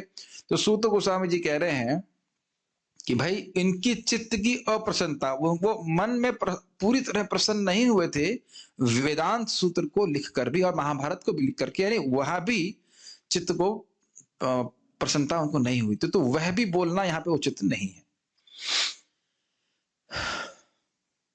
यहां तक समय, इंग्लिश में कहते हैं आर यू विद मी, ठीक, आप हमारे साथ में हैं या नहीं है, और तेलुगु में कैसे बोलेंगे इसको, आई डोंट नो। इसलिए आप देखिए, इसलिए मैं वह शास्त्र कहूंगा जिसके आविर्भाव से श्रीला व्यासदेव की आत्मा भी प्रसन्न हो गई। जो भगवान के अवतार हैं, वह साक्षात जो भगवान के अवतार है, वह भी भागवत को रच करके प्रसन्न हो गए, बड़े प्रसन्न हुए। तो हम उसको बोलेंगे, भाई देखो हमारे सामने कौन बैठे हैं, शौनक आदि ऋषि, व्यासदेव से श्रेष्ठ तो कोई है नहीं। फिर उसी बात पे आ जाइए, जो विमर्शन कर रहे हैं शौनक आदि ऋषि कह रहे हैं ऐसा बताइए कि हम प्रसन्न हो जाएं। तो जब भाई व्यासदेव जी का टेस्ट से हायर टेस्ट तो किसी का है नहीं, तो जब व्यासदेव जी जैसे रसिक, कैसे लीजिए महान अवधान के अवतार, वह जब संतुष्ट हैं, तो फिर स्वाभाविक सी बात है कि शौनक आदि ऋषि भी संतुष्ट हो जाएंगे। जरा फिर से वापस आइए 1.1.3, निगम कल्प तरोर गलितम फलम सुखमुखाद अमृत द्रव संयुतम पिबत भागवतम रसमालयम मुह रहो भो रसिका भूमि भाव का। जो रसिक लोग हैं उनके लिए क्या वस्तु है? जो रसिक है, भगवान के प्रति भाव है उसका, उसके लिए उसे क्या पीना है श्रीकांत जी प्रभु? भागवतम, यस करा पीना है, लेकिन मुंह से नहीं, कान से। ठीक है, पीना है, यहां से कान से पीना है। और फिर उन्होंने क्या कहा था शौनकादि ऋषियों ने? वयम तु ना वितृप्यामा उत्तम श्लोक विक्रमे यश शृण्वताम रसज्ञानाम स्वादु स्वादु पदे पदे। अब समझ में आ रहा है बात? जो रसिक है, जो रस को जानने वाला है, कृष्ण भक्त है, उसको क्या संतुष्ट करेगा? श्रीमद् भागवत। सारी लॉजिक समझ में आ रहा है पूरी अच्छी तरह से? यस।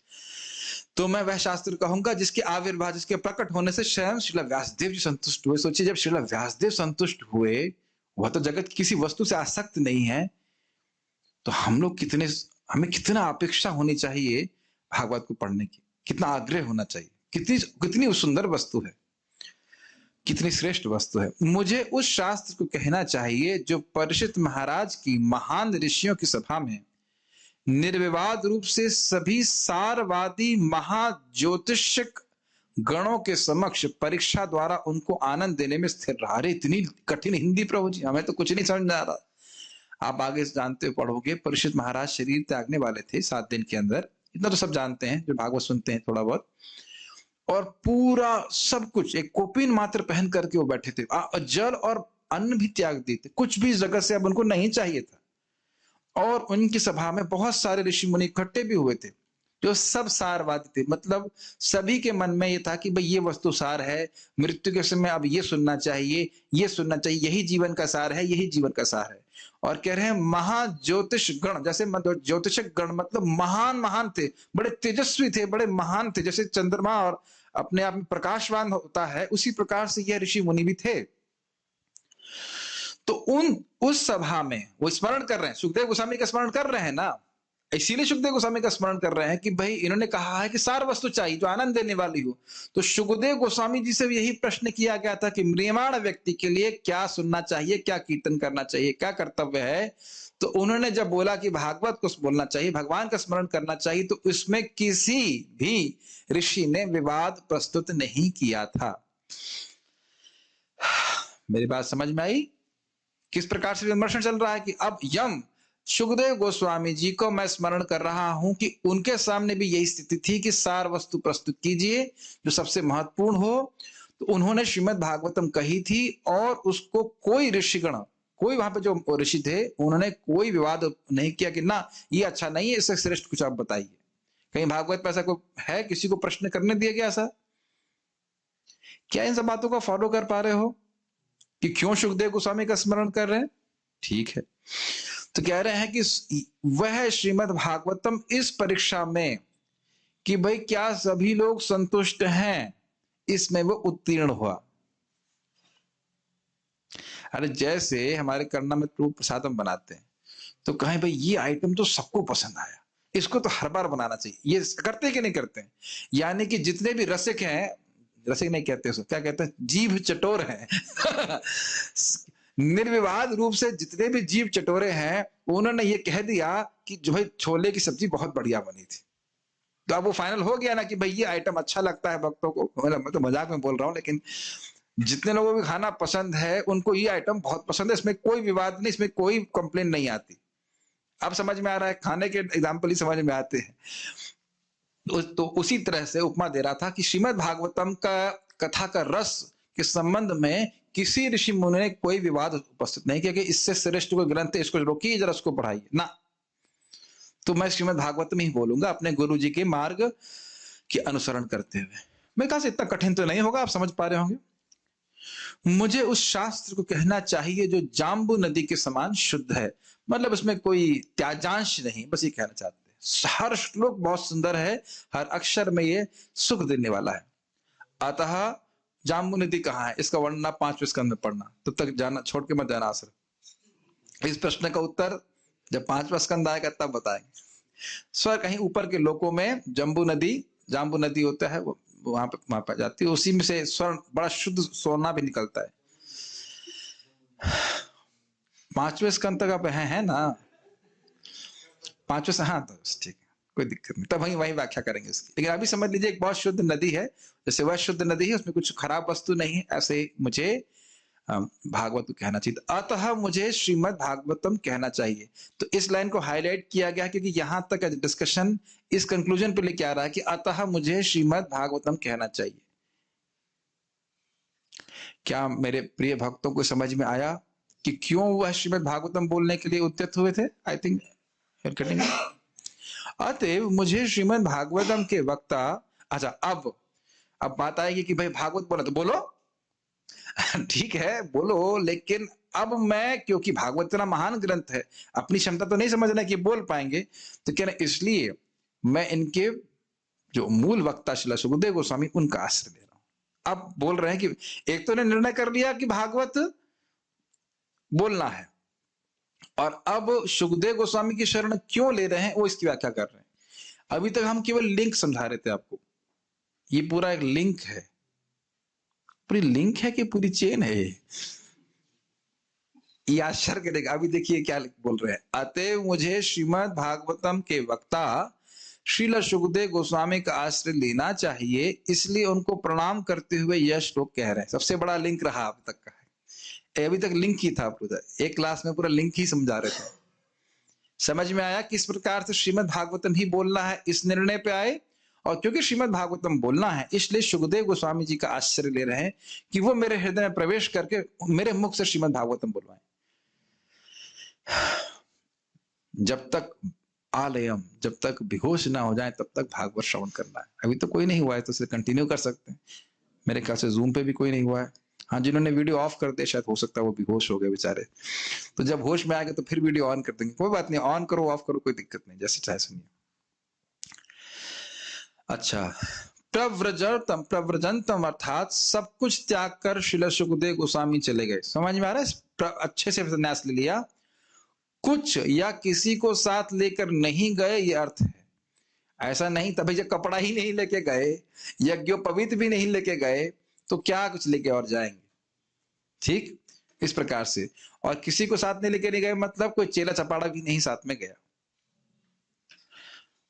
समझते हैं इसका अर्थ? अनुपेतम अर्थात वे निकट ही थे किंतु अप्राप्य थे।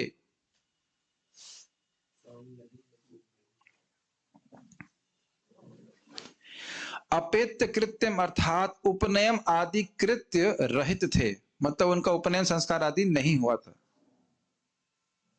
मैंने कुछ व्याख्या करने में गलती तो नहीं किया? अनुपेत की मुझे लग रहा है कि व्याख्या ठीक नहीं हुई। एक मिनट रुकिए, प्रभुपाद जी किस प्रकार से रखते हैं?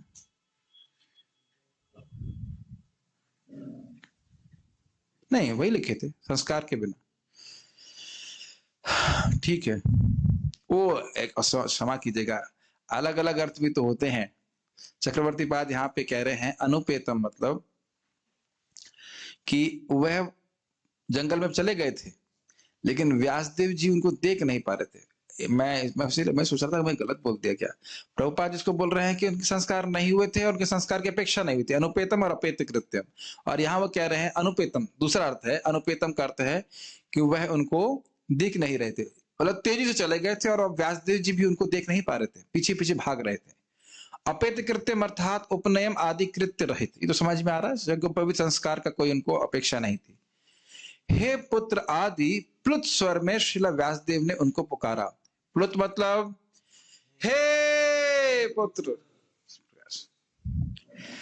वे सुखदेव गोस्वामी परम निरपेक्ष ही नहीं थे और केवल उनके पिता का ही उनमें स्नेह हो ऐसा नहीं था, अपितु सभी जीवों का भी था। समझ में आ रहा है? सुखदेव गोस्वामी परम निरपेक्ष थे, वो पहली लाइन से हो गया। प्रव्रजंतम अनुपेत अपेत कृत्यम, चले गए सब कुछ छोड़ करके। अब द्वैपायनो विरह कातर आजुहाव। अरे व्यासदेव जी बहुत कातर होकर के उनको पुकार रहे, तो कह रहे ऐसा मत सोचिए, आश्चर्य मत करिए कि केवल व्यासदेव उनसे प्रेम कर रहे थे। नहीं नहीं नहीं, सारे जीव उनसे प्रेम कर रहे हैं, उसको समझा रहे हैं। यथा पद्म पुराण उक्ति अनुसार ये नार्चितो हरिस्तेना तर्पितानि जगन्त्यपि रज्जयन्ति जन्तवस्तत्र जंगमा स्थावरा अपि। ये नार्चितो हरिस्तेना, जिनके द्वारा भगवान हरि की अर्चना होती है, तर्पितानि जगन्ति अपि, वह पूरे जगत को तर्पित यानी कि संतुष्ट कर देते हैं। रज्जयन्ति जंतवस्तत्र जंगमा स्थावरा अपि, जितने भी जंतु हैं वह उनके द्वारा नियंत्रित होते हैं, सारे उनसे प्रेम करते हैं, चाहे वो जंगम हो, जंगम मतलब चलने वाले, या वह स्थावर हो।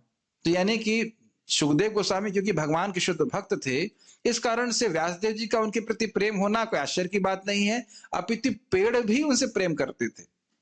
ये बोल रहे हैं सारे जीव जंतुओं से प्रेम करते थे। जो भगवान की अर्चना करता है वह पूरे जगत को संतुष्ट कर देता है। स्थावर और जंगम सभी उसके द्वारा नियंत्रित हो जाते हैं। स्वाभाविक सी बात है, जिससे आप प्रेम करते हो, क्या उसके द्वारा आप नियंत्रित हो जाते हो कि नहीं? आपको यहाँ ये दिख रहा है कि व्यासदेव सुखदेव गोस्वामी के द्वारा नियंत्रित हो गए हैं। द्वैपायनो विरह कातर आज वह पीछे पीछे भाग रहे हैं। जिन व्यासदेव जी के महान महान ऋषिगण शिष्य हैं, वह सुखदेव गोस्वामी के पीछे भाग रहे हैं। आप समझ में आ रहा है? श्रील प्रभुपाद जी कहते थे, सबसे अच्छा तरीका है मैनेजमेंट का कि जिनसे भी आप सेवा करवा रहे हैं वो आपसे प्रेम करें, तो फिर बड़े आसानी से आपके लिए वो सेवा कर सकते हैं। अब दिक्कत ये है कि हमारे अंदर ऐसा गुण है नहीं। शिला प्रभुपाद जी तो खुद ही कह रहे थे कि मेरे पास 2 रुपए भी नहीं है, लेकिन ये लोग पूरा जीवन समर्पित कर रहे हैं। क्यों? शिला प्रभुपाद इस प्रकार से प्रेम दे रहे थे। तो ये क्यों होता है, ये समझिए इस बात को। मैं थोड़ा रुक कर समझा रहा हूं इस बात को। जैसे जैसे व्यक्ति भक्ति में आगे बढ़ता है, शुद्ध भक्त हो जाता है, तो साधना भक्ति का भी गुण होता है, उसे कहते हैं शुभधा। सारे भगवान के दिव्य गुण उस भक्त में आ जाते हैं। और एक मुख्य शुभधा का शुभ लक्षण है कि वह सभी जीवों से प्रेम करता है और सभी जीव उससे प्रेम करते हैं। समझ रहे हैं?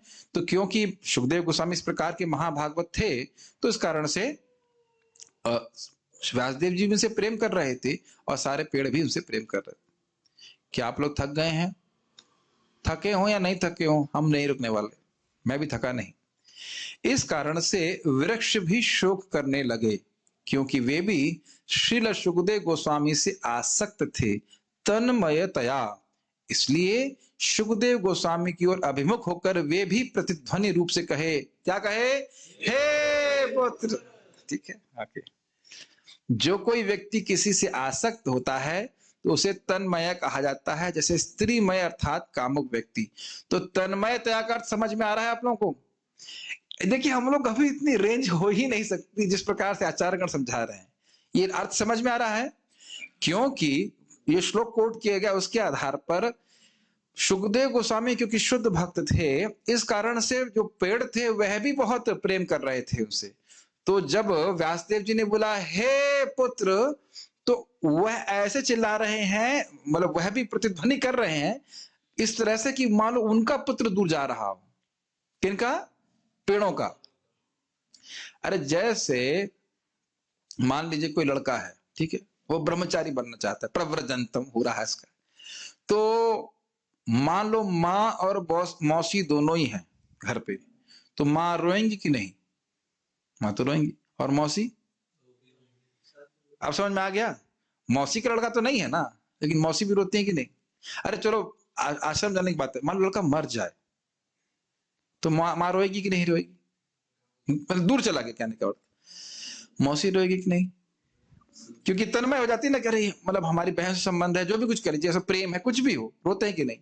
उस तरह से बोल रहा हूं कि अब कितना प्रेम करते हैं वो तुम कल्पना नहीं कर सकते। लेकिन शुद्ध भक्त सुखदेव गोस्वामी तो व्यासदेव तो प्रेम कर ही रहे हैं, विरह में कातर हो रहे हैं तन्मय होकर के। मतलब सुखदेव गोस्वामी के प्रति आसक्त होने के कारण जो पेड़ है वह भी विरह में कातर होकर के क्या बोल रहे हैं? हे पुत्र, प्रतिध्वनि के रूप में। ये करने से कुछ लोग जग जाएंगे, है कि नहीं? पूरी क्लास में क्या याद हुआ? हे पुत्र। ठीक है, कौन सा पुत्र, किसके बारे में बात हो रही है? एक एक शब्द का कितना सुंदर अर्थ यहाँ पे रखा गया है। आज मुझे घड़ी नहीं दिख रही, ना लैपटॉप में ना कहीं पे। आप लोग देखते रहो, पीछे लगा देता नहीं। ठीक है, फिर कह रहे हैं कि वे सुखदेव गोस्वामी सभी जीवों के मन में रहने वाले हैं और भगवत विग्रह के समान उनकी होना चाहिए। उनकी सर्व मनोहरता का गुण प्राकृत नहीं है। इसलिए शिला व्यासदेव का भी उनके प्रति स्नेह के कारण अविवेक की प्रतीति दोषयुक्त नहीं है। श्रील व्यासदेव की भी होना चाहिए कि भी उनके प्रति स्नेह के कारण अविवेक की प्रतीति दोषयुक्त नहीं। क्या मतलब है समझिए। श्रील सुखदेव गोस्वामी दिव्य पुरुष हैं, तो उनके प्रति कोई जीव प्रेम कर रहा है तो वह प्रेम भौतिक नहीं होता। इस जगत में हम किसी से प्रेम तब करते हैं जब वह व्यक्ति हमको इंद्रिय तृप्ति दे। तो सुखदेव गोस्वामी किसी को इंद्रिय तृप्ति दें, यह तो कोई संभावना ही नहीं है, वो तो से ऊपर उठे हुए हैं। तो उनके पीछे उनके प्रति जीवों का सहज प्रेम है, और वह प्रेम कैसा है? अप्राकृत है। अप्राकृत मतलब नॉन मटेरियल है। जैसे भगवान से प्रेम करना यह अप्राकृत है, समझ में आ रहा है? जैसे भगवान के प्रति जीवों का प्रेम अप्राकृत है, ऐसे ही सुखदेव गोस्वामी के प्रति भी जो आसक्ति थी व्यासदेव जी की, वह अप्राकृत थी। इसलिए आप यह मत प्रश्न करना, अरे इतने बड़े ऋषि, इतने बड़े तत्वज्ञ, वेदांत सूत्र के रचयिता और विरह कातुर, क्या इसको आप कभी आपके मन में आ रहा है बात कि भाई इतने बड़े तत्वज्ञ हैं, जान रहे हैं कोई किसी का बेटा नहीं है, कुछ नहीं, सब आत्मा है, सभी आत्मा, वह भी विरह कातर होकर के पुकार रहे हैं। तो इसे समझ लेना चाहिए कि सुखदेव गोस्वामी की उत्कृष्टता ही उद्यत हो रही है, सॉरी द्योतित हो रही, प्रकट हो रही है।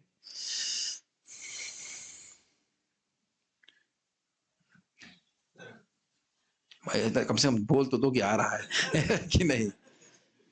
आप उसको ग्रहण कर पा रहे हैं? व्यासदेव तो किसी में आसक्त नहीं है ना, नहीं है ना आसक्त।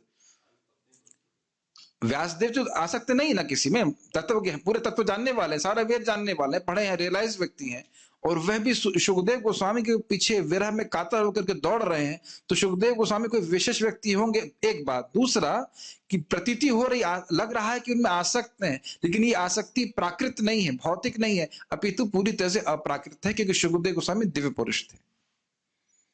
व्यासदेव जी में किसी प्रकार की भौतिक आसक्ति आने का कोई संभावना ही नहीं, लेश मात्र भी नहीं आ सकती। तो इससे सुखदेव गोस्वामी का उत्कर्ष सिद्ध हो रहा है कि नहीं हो रहा है? उत्कर्ष मतलब समझ रहे हैं, श्रेष्ठता। कुछ तो हिंदी समझ लीजिए, उत्कर्ष तो आता ही। देखिए अच्छी हिंदी बोलने का ही अच्छा मन करता है इसमें, मतलब एकदम कुछ उर्दू के शब्द उपयोग करने का अच्छा नहीं होती, ऐसे मुख से आ जाता है। लेकिन तो अविवेक की प्रतीति समझ रहे हैं? अविवेक मतलब अरे कौन किसका पिता, विवेक तो होना चाहिए ना भाई, ये तुम्हारा पिता, तुम्हारा बेटा नहीं है। ये तो ये व्यासदेव जी को समझाने की जरूरत नहीं है आपको यार, हमको।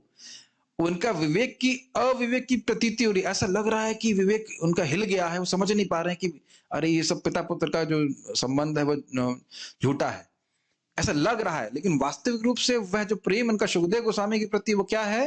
अप्राकृत है, चिन्मय है, क्योंकि वो शुद्ध भक्त है। Does it make sense? शुद्ध भक्तों के बीच में बहुत आसक्ति होती है। महाप्रभु क्या विरक्त नहीं थे? महाप्रभु तो परम विरक्त हैं। लेकिन जब रामानंद दास जी से मिलते हैं, कहते हैं आप यहाँ क्या नौकरी करो, आप यहाँ आओ, फ्री में आओ, हम जो है सब साथ में रहकर कृष्ण कथा करेंगे। ऐसे गोविंद से एक जगह कहते हैं नहीं तुम मेरा साथ कभी मत छोड़ना। या हरिदास ठाकुर जी जब शरीर छोड़ने वाले होते हैं तो महाप्रभु कहते हैं आपके बिना मुझे मेरी लीला ही नीरस हो जाएगी। तो ये अलग प्रकार की आसक्ति है ना। भगवान और भक्तों के बीच में तो आसक्त होते हैं कि नहीं, आसक्ति होती कि नहीं, इस प्रकार से। ये सारी इसलिए बातें हैं क्योंकि प्रश्न कभी उठे ही नहीं कि अरे भाई इतने बड़े वैराग, मतलब इतने बड़े आचार्य होकर के इस प्रकार से क्यों विरह में कातर हो रहे हैं। ये प्रश्न अब खत्म हो गए, यहाँ पे निर्मूलन हो गया इस प्रश्न का। अब तन्मयता का एक और अर्थ दे रहे हैं। प्रभु जी हमारी रैम कम पड़ रही है, कोई बात नहीं, आज संविधान है, संविधान बहुत बड़ा है, इसलिए हम बहुत पढ़ाने वाले आज।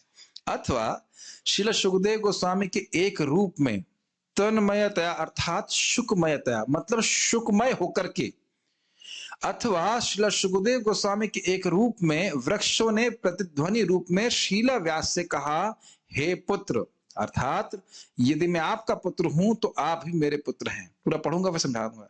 कस्य के पुत्र पुत्राद्य मोह एव ही कारणम, कौन किसका पुत्र है, इसका कारण तो मोह ही है। इस तत्व का ज्ञान देकर वे वृक्ष इंगित करना चाहते हैं कि आप क्यों मोह को प्राप्त हो रहे हैं। ये समझ में आया? कह रहे हैं कि देखिए वो जो वृक्ष हैं वो सुखदेव गोस्वामी के रूप में, सुखदेव गोस्वामी उन पेड़ों में प्रवेश कर गए और वह वृक्ष प्रतिध्वनि के रूप में व्यासदेव जी को बोल रहे हैं हे पुत्र। ये अर्थ ग्रहण कर पा रहे हैं? इधर बोल रहे हैं व्यासदेव जी, क्या बोल रहे हैं परशुराम? हे पुत्र, मान लीजिए मैं व्यासदेव हूं, ठीक। अब आप लोग एक एक्सरसाइज कर लेते हैं। आप हो गए सारे पेड़, जिन पेड़ों में सुखदेव गोस्वामी प्रवेश कर गए। अब मैं व्यासदेव हूं, हे पुत्र। तो यानी कि मैं बोल रहा हूं हे पुत्र, तो आप क्या बोल रहे हो, हे पुत्र। तो कहने का अर्थ ये हुआ कि वृक्ष ये कह रहे हैं प्रतिध्वनि से, अरे तुम कह रहे हो कि, आप कह रहे हैं कि हे पुत्र, मतलब आप मेरे पुत्र हो, और हम कह रहे हैं कि आप मेरे पुत्र हो। तो कहने का अर्थ है कि कई जन्मों में कोई किसका पुत्र बना, कोई किसका पुत्र बना, कौन किसका पुत्र है ये समझिए, इस मोह को आप त्याग दीजिए। क्या आप लोगों को इसमें थोड़ा रस मिल रहा है इस कमेंट्री को पढ़ने में? केवल एक ही शब्द को कितना आचार्य गण उसको घुमा देते हैं। घुमाना घुमाना मुंह से क्यों निकल रहा है, मतलब उसके अर्थ का आस्वादन कर रहे हैं। आपको कहेगा अरे भाई ये तो आपने कुछ ज्यादा बात बोल दी, ये कैसे हो सकता है, सुखदेव गोस्वामी हर पेड़ में पहुंच जाए, ऐसे कैसे हो सकता है? तो उसको समझा रहे हैं। श्रील सुखदेव गोस्वामी के तन्मयत्व को प्रतिपादित करने के लिए इसके उपरांत वर्णन कर रहे हैं कि अपने योग बल से वे सभी के हृदय में प्रवेश करने की शक्ति रखते हैं, इसलिए कह रहे हैं सर्वभूत हृदय होना चाहिए। समझ में आया भाई? ये आश्चर्य मत करो कि सभी पेड़ों में प्रवेश करके क्या बोले, हे पुत्र, कोई दिक्कत नहीं है। अरे वह तो सभी जीवों के हृदय में प्रवेश करने की शक्ति रखते हैं। तो अगर सभी जीवों के हृदय में प्रवेश कर सकते हैं तो पेड़ों में प्रवेश कर गए, तो उसमें कौन से आश्चर्य की बात है? ठीक, क्योंकि वे ऐसे हैं इसलिए वे मेरे भी हृदय में प्रवेश करें और मेरे मुख से श्रीमद् भागवतम का कथन करें। क्लियर? जब सभी जीवन में प्रवेश कर रहे हैं तो मैं उनका शिष्य हूं, तो मेरे हृदय में भी प्रवेश करके भागवत कहें। इतने बड़े लोगों के सामने मुझे भागवत कहनी पड़ रही, कहीं कोई गलती ना हो जाए। जो जड़ वृक्षों में भी प्रवेश करके अपने पिता को प्रत्युत्तर देकर सांत्वना दे सकते हैं, तो वो मेरे हृदय में भी प्रवेश करके सभी श्रोताओं की बुद्धि को प्रसन्न कर सकते हैं। ये तो समझ में आया ना कि श्रीमद् भागवतम क्यों बोलना चाहते हैं। लेकिन आप जानते हो कि श्रीमद् भागवतम को भी वक्ता वक्ता के आधार पर बड़ी रुचिकर लगती है, रुचिकर नहीं लगती है। कुछ नहीं जानता है तो ठीक से नहीं प्रस्तुत कर पाता, तो ना भाई भागवत क्लास में नहीं जाएंगे।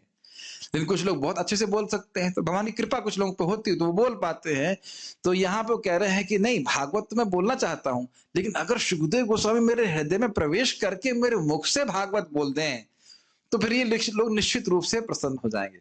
तो इसलिए सुखदेव गोस्वामी का वह स्मरण कर रहे। ठीक है प्रभु जी, ये तो एकदम समुद्र की तरह लग रही है टीका। हाँ पढ़ी है, लेकिन अच्छा लग रहा होगा, मीठा समुद्र है, नमकीन तो नहीं है। प्रवचन काल में श्रीमद् भागवतम के सभी वक्ताओं को इसी प्रकार ध्यान करना चाहिए, इससे यह विधि सूचित होती है। इसीलिए हमने मंगलाचरण में श्लोक रखा था कि नहीं, हरे कृष्ण मंत्र के बाद था ना, ये याद है? मंगलाचरण आज ही किए थे ना हम लोग, उसमें श्लोक गाए थे ना, यम प्रजंतम। ठीक है, ऐसे लोग देख रहे हैं क्या उत्तर क्या पूछ रहे हैं। ठीक, तात्पर्य प्रभुपाद जी का, वर्ण तथा आश्रम प्रथा में अनुयायियों के द्वारा पालन करने के लिए अनेक कर्तव्य निर्दिष्ट किए गए हैं। उनको अलग अलग समय में अलग अलग कार्य करने होते हैं। ऐसे कर्तव्यों में निर्देश है कि वेदों का अध्ययन करने वाले जिज्ञासु को प्रामाणिक गुरु के पास जाकर अपने को शिष्य के रूप में स्वीकार करने की प्रार्थना करनी होती है, जो प्रामाणिक गुरुओं अथवा आचार्यों से वेदों का अध्ययन करने के लिए योग्य हैं। जनेऊ यानी यज्ञोपवीत उनका प्रतीक है। श्री सुखदेव गोस्वामी ने ये संस्कार नहीं किए क्योंकि वे जन्म से ही मुक्त आत्मा थे। समझ में आई बात?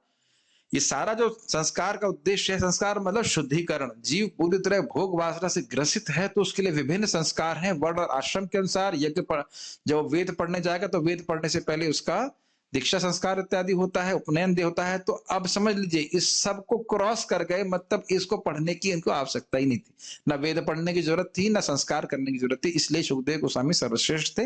ये बात प्रभुपाद जी समझा रहे हैं। जन्म से ही वह मुक्त आत्मा थे, कोई उनको अविद्या ग्रसित नहीं की थी, कोई शरीर का अध्यास नहीं था। ठीक, सामान्य रूप से मनुष्य साधारण जीव के रूप में जन्म लेता है और शुद्धिकरण संस्कारों के द्वारा उसका दोबारा जन्म होता है। जब उसे नया प्रकाश दिखता है और वह आध्यात्मिक उन्नति के लिए दिशा खोजता है तो वेदों के उपदेश हेतु वह गुरु के पास जाता है। ये थोड़ा समझ लेना चाहिए। ये मैं इसकी व्याख्या कर रहा था कि जिसका संस्कार होता है शुद्धिकरण के संस्कार के बाद उसका मतलब वेद पढ़ने योग्य हो गया, मतलब एडमिशन हो गया, ऐसा समझ लीजिए। यज्ञोपवीत संस्कार हो गया, अब वेद पढ़ सकता है। तो पढ़ सकता है तो जाएगा ना टीचर के पास पढ़ने के लिए, मैं पढ़ूं, मैं समझूं, मैं जीवन के उद्देश्य समझूं, मेरा शुद्धिकरण हो, ये सब हो। गुरु केवल निष्ठावान जिज्ञासु को ही शिष्य के रूप में अपनाते हैं और उसे जनेऊ या यज्ञोपवीत प्रदान करते हैं, जिसकी निष्ठा है। पैसे देकर के ब्रह्म ज्ञान प्राप्त नहीं किया जा सकता। इस प्रकार से मनुष्य दूसरी बार जन्मता है या द्विज बनता है। द्विज, ज मतलब जन्म लेना, द्विज मतलब दोबारा जन्म लेना। समझते हैं सबका अर्थ? द्विज बनने के बाद वह वेदों का अध्ययन करता है और वेदों में पटु होने पर वह विप्र बनता है। विप्र या योग्य ब्राह्मण परम ब्रह्म का साक्षात्कार करता है और तब तक आध्यात्मिक जीवन में उन्नति करता रहता है जब तक वह वैष्णव अवस्था तक नहीं पहुंच जाता। इसका संस्कृत श्लोक है जो मुझे स्मरण आ रहा है। जन्मता जायते शुद्ध, जन्मना जायते शूद्रः संस्कारात् भवेत् द्विज। वेद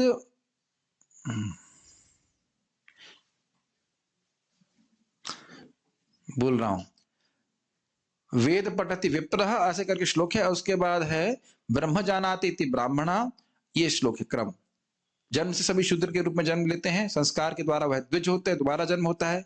उसके बाद वह वेद जब पढ़ने लगता है तो उसे विप्र कहते हैं, और वेदों का जब अनुभव कर लेता है तो वो ब्रह्म को समझ लेता है, भगवान को समझ पर ब्रह्म को समझता है तो ब्राह्मण कहलाता है, और फिर वो आगे जाकर के वो वैष्णव बनता है। ये स्थिति है। तो ये क्रमिक विकास है व्यक्ति की चेतना का, और इसके लिए विभिन्न प्रकार के संस्कार होते हैं। ये बोलना, ये समझना चाहिए कि जितनी बार हम कुछ पढ़ रहे हैं वो एक संस्कार है। जितनी बार हम प्रभुपाद जी के तात्पर्य पढ़ रहे हैं, भागवत को पढ़ रहे हैं, वो संस्कार है, दैट इज प्यूरिफाइंग अस।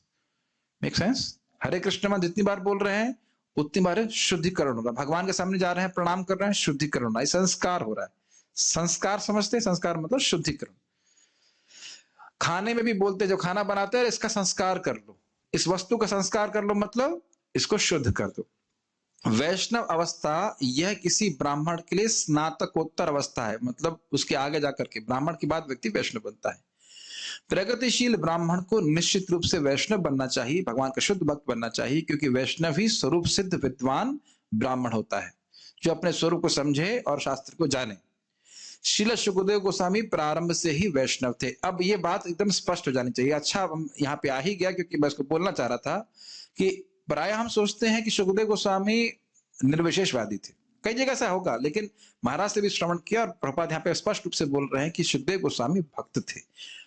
आगे जाके और आएगा कि वह न सिर्फ भक्त थे, अपितु उत्तम अधिकारी, सर्वश्रेष्ठ भक्त थे, जो केवल कृष्ण को ही सर्वत्र देखते थे। समझ रहे हैं मेरी बात? आप जानते हैं कि सुखदेव गोस्वामी क्या है? राधा रानी के तोते हैं। बाह्य रूप से थोड़ा बहुत दिखा दिया जाए कि मैं निर्विशेष हूं, या जो कुछ भी निर्विशेषवादी हूं, जो भी है, लेकिन वो पूरी तरह से महान भक्त थे। यानी कि उनको जो वैष्णव हो गया, जो भक्त हो गया, उसको इस सब संस्कार की आवश्यकता बिल्कुल नहीं है। ये सूचित हो रहा है कि पहले से वो महान भक्त थे। इसीलिए टीका में हमने सुना था कि जो भगवान का भक्त हो गया, शुद्ध भक्त है, उसे सभी लोग प्रेम करते हैं।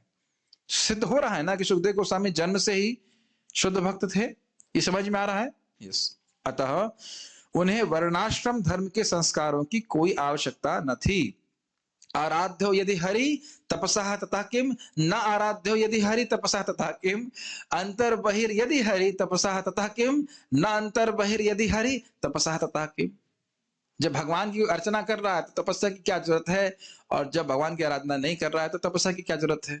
और जब अंतर बाहर से भगवान दिख रहे हैं तो तपस्या की क्या जरूरत है। जिसको अंदर बाहर भगवान नहीं दिख रहे हैं उसको तपस्या की क्या जरूरत है। तो आप समझ सकते हैं, सुखदेव गोस्वामी भगवान की नित्य ही आराधना कर रहे थे, अंदर बाहर भगवान को ही देख रहे थे, तो उन्होंने अभी किसी संस्कार और तपस्या की आवश्यकता नहीं है। वर्णाश्रम धर्म का चरम लक्ष्य अपरिष्कृत मनुष्य को भगवान के शुद्ध भक्त या वैष्णव में बदलना है। अपरिष्कृत मतलब जो जड़ है, बिल्कुल पाश्विक प्रवृत्तियों से युक्त है, आहार निद्रा भय मैं तुमसे अधिक कुछ जानता नहीं है, उसको शुद्ध करते करते शुद्ध वैष्णव के रूप में ले आना। ये उद्देश्य वर्णाश्रम का। वर्णाश्रम का उद्देश्य एक दूसरे का पोषण है, शोषण करना नहीं है, जैसा लोग सोचते हैं ब्राह्मण आके हमारा खून पीने के लिए, ऐसा नहीं है। अतः जो व्यक्ति उत्तम अधिकारी वैष्णव द्वारा स्वीकृत किए जाने पर वैष्णव बन जाता है, चाहे उसका जन्म या पूर्व कर्म कैसे भी रहे हों, उसे ब्राह्मण माना जाता है। श्री चैतन्य महाप्रभु ने इस सिद्धांत को स्वीकार किया और श्रील हरिदास ठाकुर को नामाचार्य बनाया था। यद्यपि हरिदास ठाकुर का जन्म एक मुसलमान परिवार में हुआ था। निष्कर्ष यह है कि श्रील सुखदेव गोस्वामी जन्म से ही वैष्णव थे। ये निष्कर्ष प्रपात यहाँ शुरुआत में ही रख दिए हैं। अब दोबारा प्रश्न मत करना कि निर्विशेषवादी थे, ये थे, वो थे, कुछ नहीं। अतः वे ब्राह्मणत्व से समन्वित थे।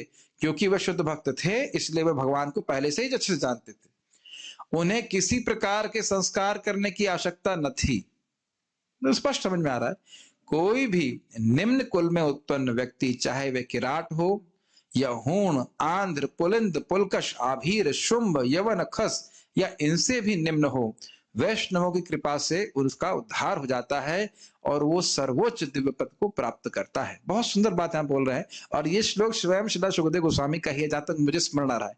पुराण है ना, ये श्लोक करके पुलकशः यवीर यवना कसाद ये नेच पापा यदपाश्रयाश्रय शुद्धंत तस्मै प्रभविष्णवे नमः। इस स्वयं सुखदेव गोस्वामी की उक्ति प्रभुपाद यहाँ पे रख रहे हैं। ये बहुत सुंदर बात है कि आज एक भक्त जपा में लेट में आए, वीडियो भी ऑन नहीं कर रहे थे। हमने कहा आप जिंदा है? ऐसे उन्होंने थोड़ा कटाक्ष किया, अरे आप जिंदा है? प्रभु जी कृपा करिए अपने सेवक के ऊपर। बड़ा नम्रता से पूछना है। मैंने कहा भाई कृपा करने के लिए तो जूम 5:30 बजे ऑन कर देते हैं, लेकिन कृपा लेने के लिए आप आते नहीं हो, तो कौन किसका सेवक है कहना बड़ा मुश्किल है। इस बात को एक ऑपरेशन कर लीजिए यहाँ पे से, ऐसे हल्का सा, बाद में टाका लगा देंगे, घबराना मत, घुसा लीजिए। कृपा आपके प्लेट में रख के नहीं आती। कृपा सबके ऊपर, भागवत है, भगवान का नाम जप है, हमको उसको ग्रहण करना है। कृपा सर्वत्र है।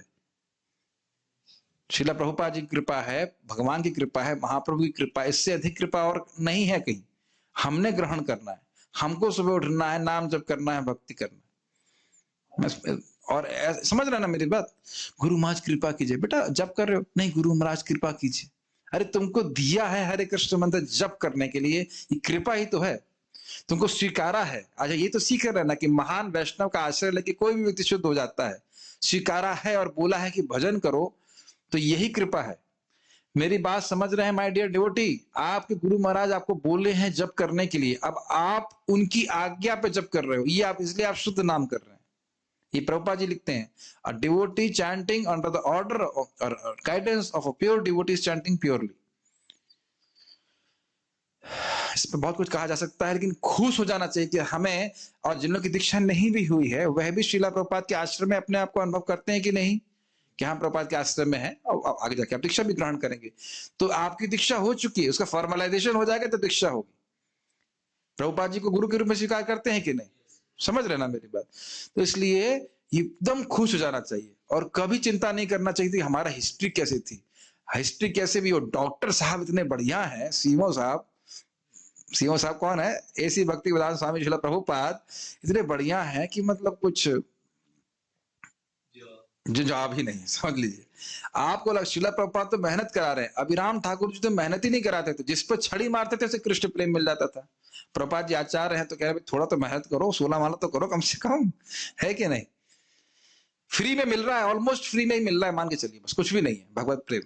श्री सुखदेव गोस्वामी श्री सूत गोस्वामी के गुरु थे, अतः वे नैमिषारण्य के मुनियों के प्रश्नों के उत्तर देने के पूर्व अपने गुरु को नमस्कार करते हैं। एक बात ध्यान दीजिएगा, ये प्रभुपाद जी ने श्लोक रखा क्यों?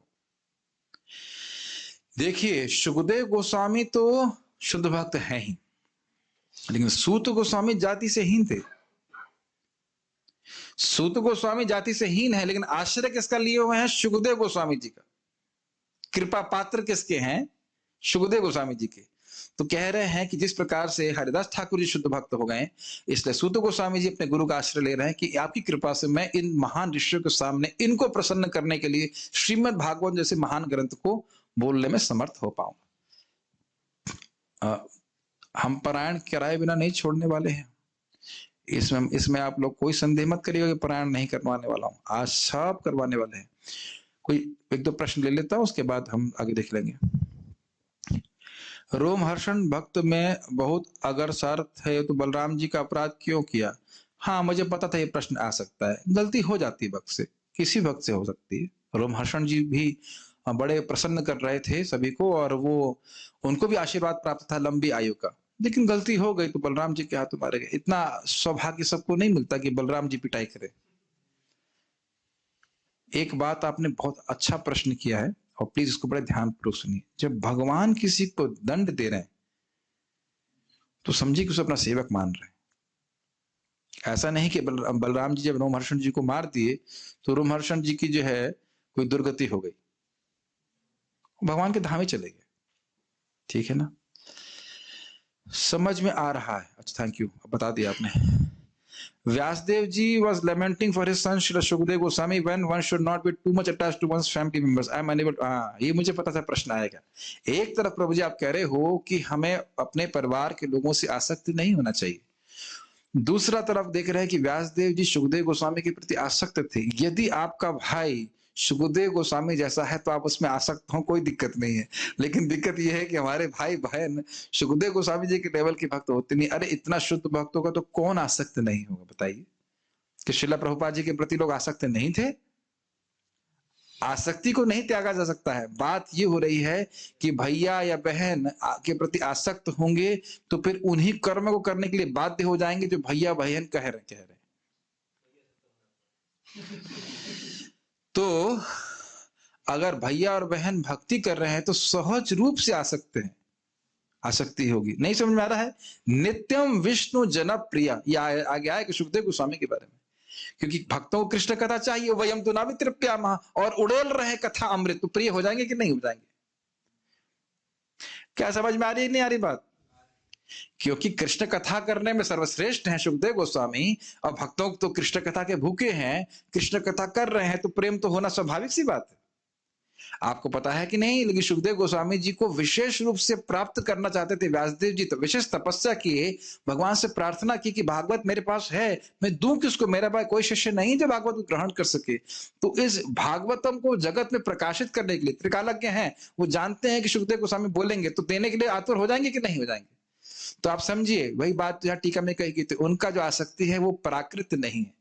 बहुत अच्छा प्रश्न किया है। जब हमारे रिश्तेदारों की वजह से हमारी भक्ति डाउन हो रही है तो समझिए कि हमारी आसक्ति कैसी है? प्राकृत आसक्ति। लेकिन अगर हम लोग आसक्त इस प्रकार से, अरे सब लोग सुबह उठ करके जप करेंगे, भक्ति करेंगे, भागवत पढ़ेंगे, तो वो आसक्ति कैसी है? आध्यात्मिक। उनसे भक्तों से आसक्त हुए बिना हम कभी निरासक्त हो ही नहीं सकते। प्रसंगम अजरम पाशम आत्मनः कवयो विदो स एव साधु सुकृतो मोक्ष द्वार मुपावर्तो। ये आसक्ति कभी अजरम, ये बुद्धि नहीं होती आसक्ति, लेकिन वही आसक्ति अगर साधुओं में भक्तों में लगा दे तो मोक्ष का द्वार खुल जाता है। क्या हम लोग भक्तों में आसक्त हो रहे हैं कि नहीं हो रहे हैं? तभी तो यहाँ पे हैं। अगर सारे भक्त खराब लगने लग जाएंगे तो क्यों रुकेंगे व्यक्ति? बताइए। नेटवर्क इशू हो गया, रिजॉल्व हो गया, ठीक है। और कोई प्रश्न है? अप्राकृत का मतलब होता है नॉन भौतिक, नॉन मटेरियल।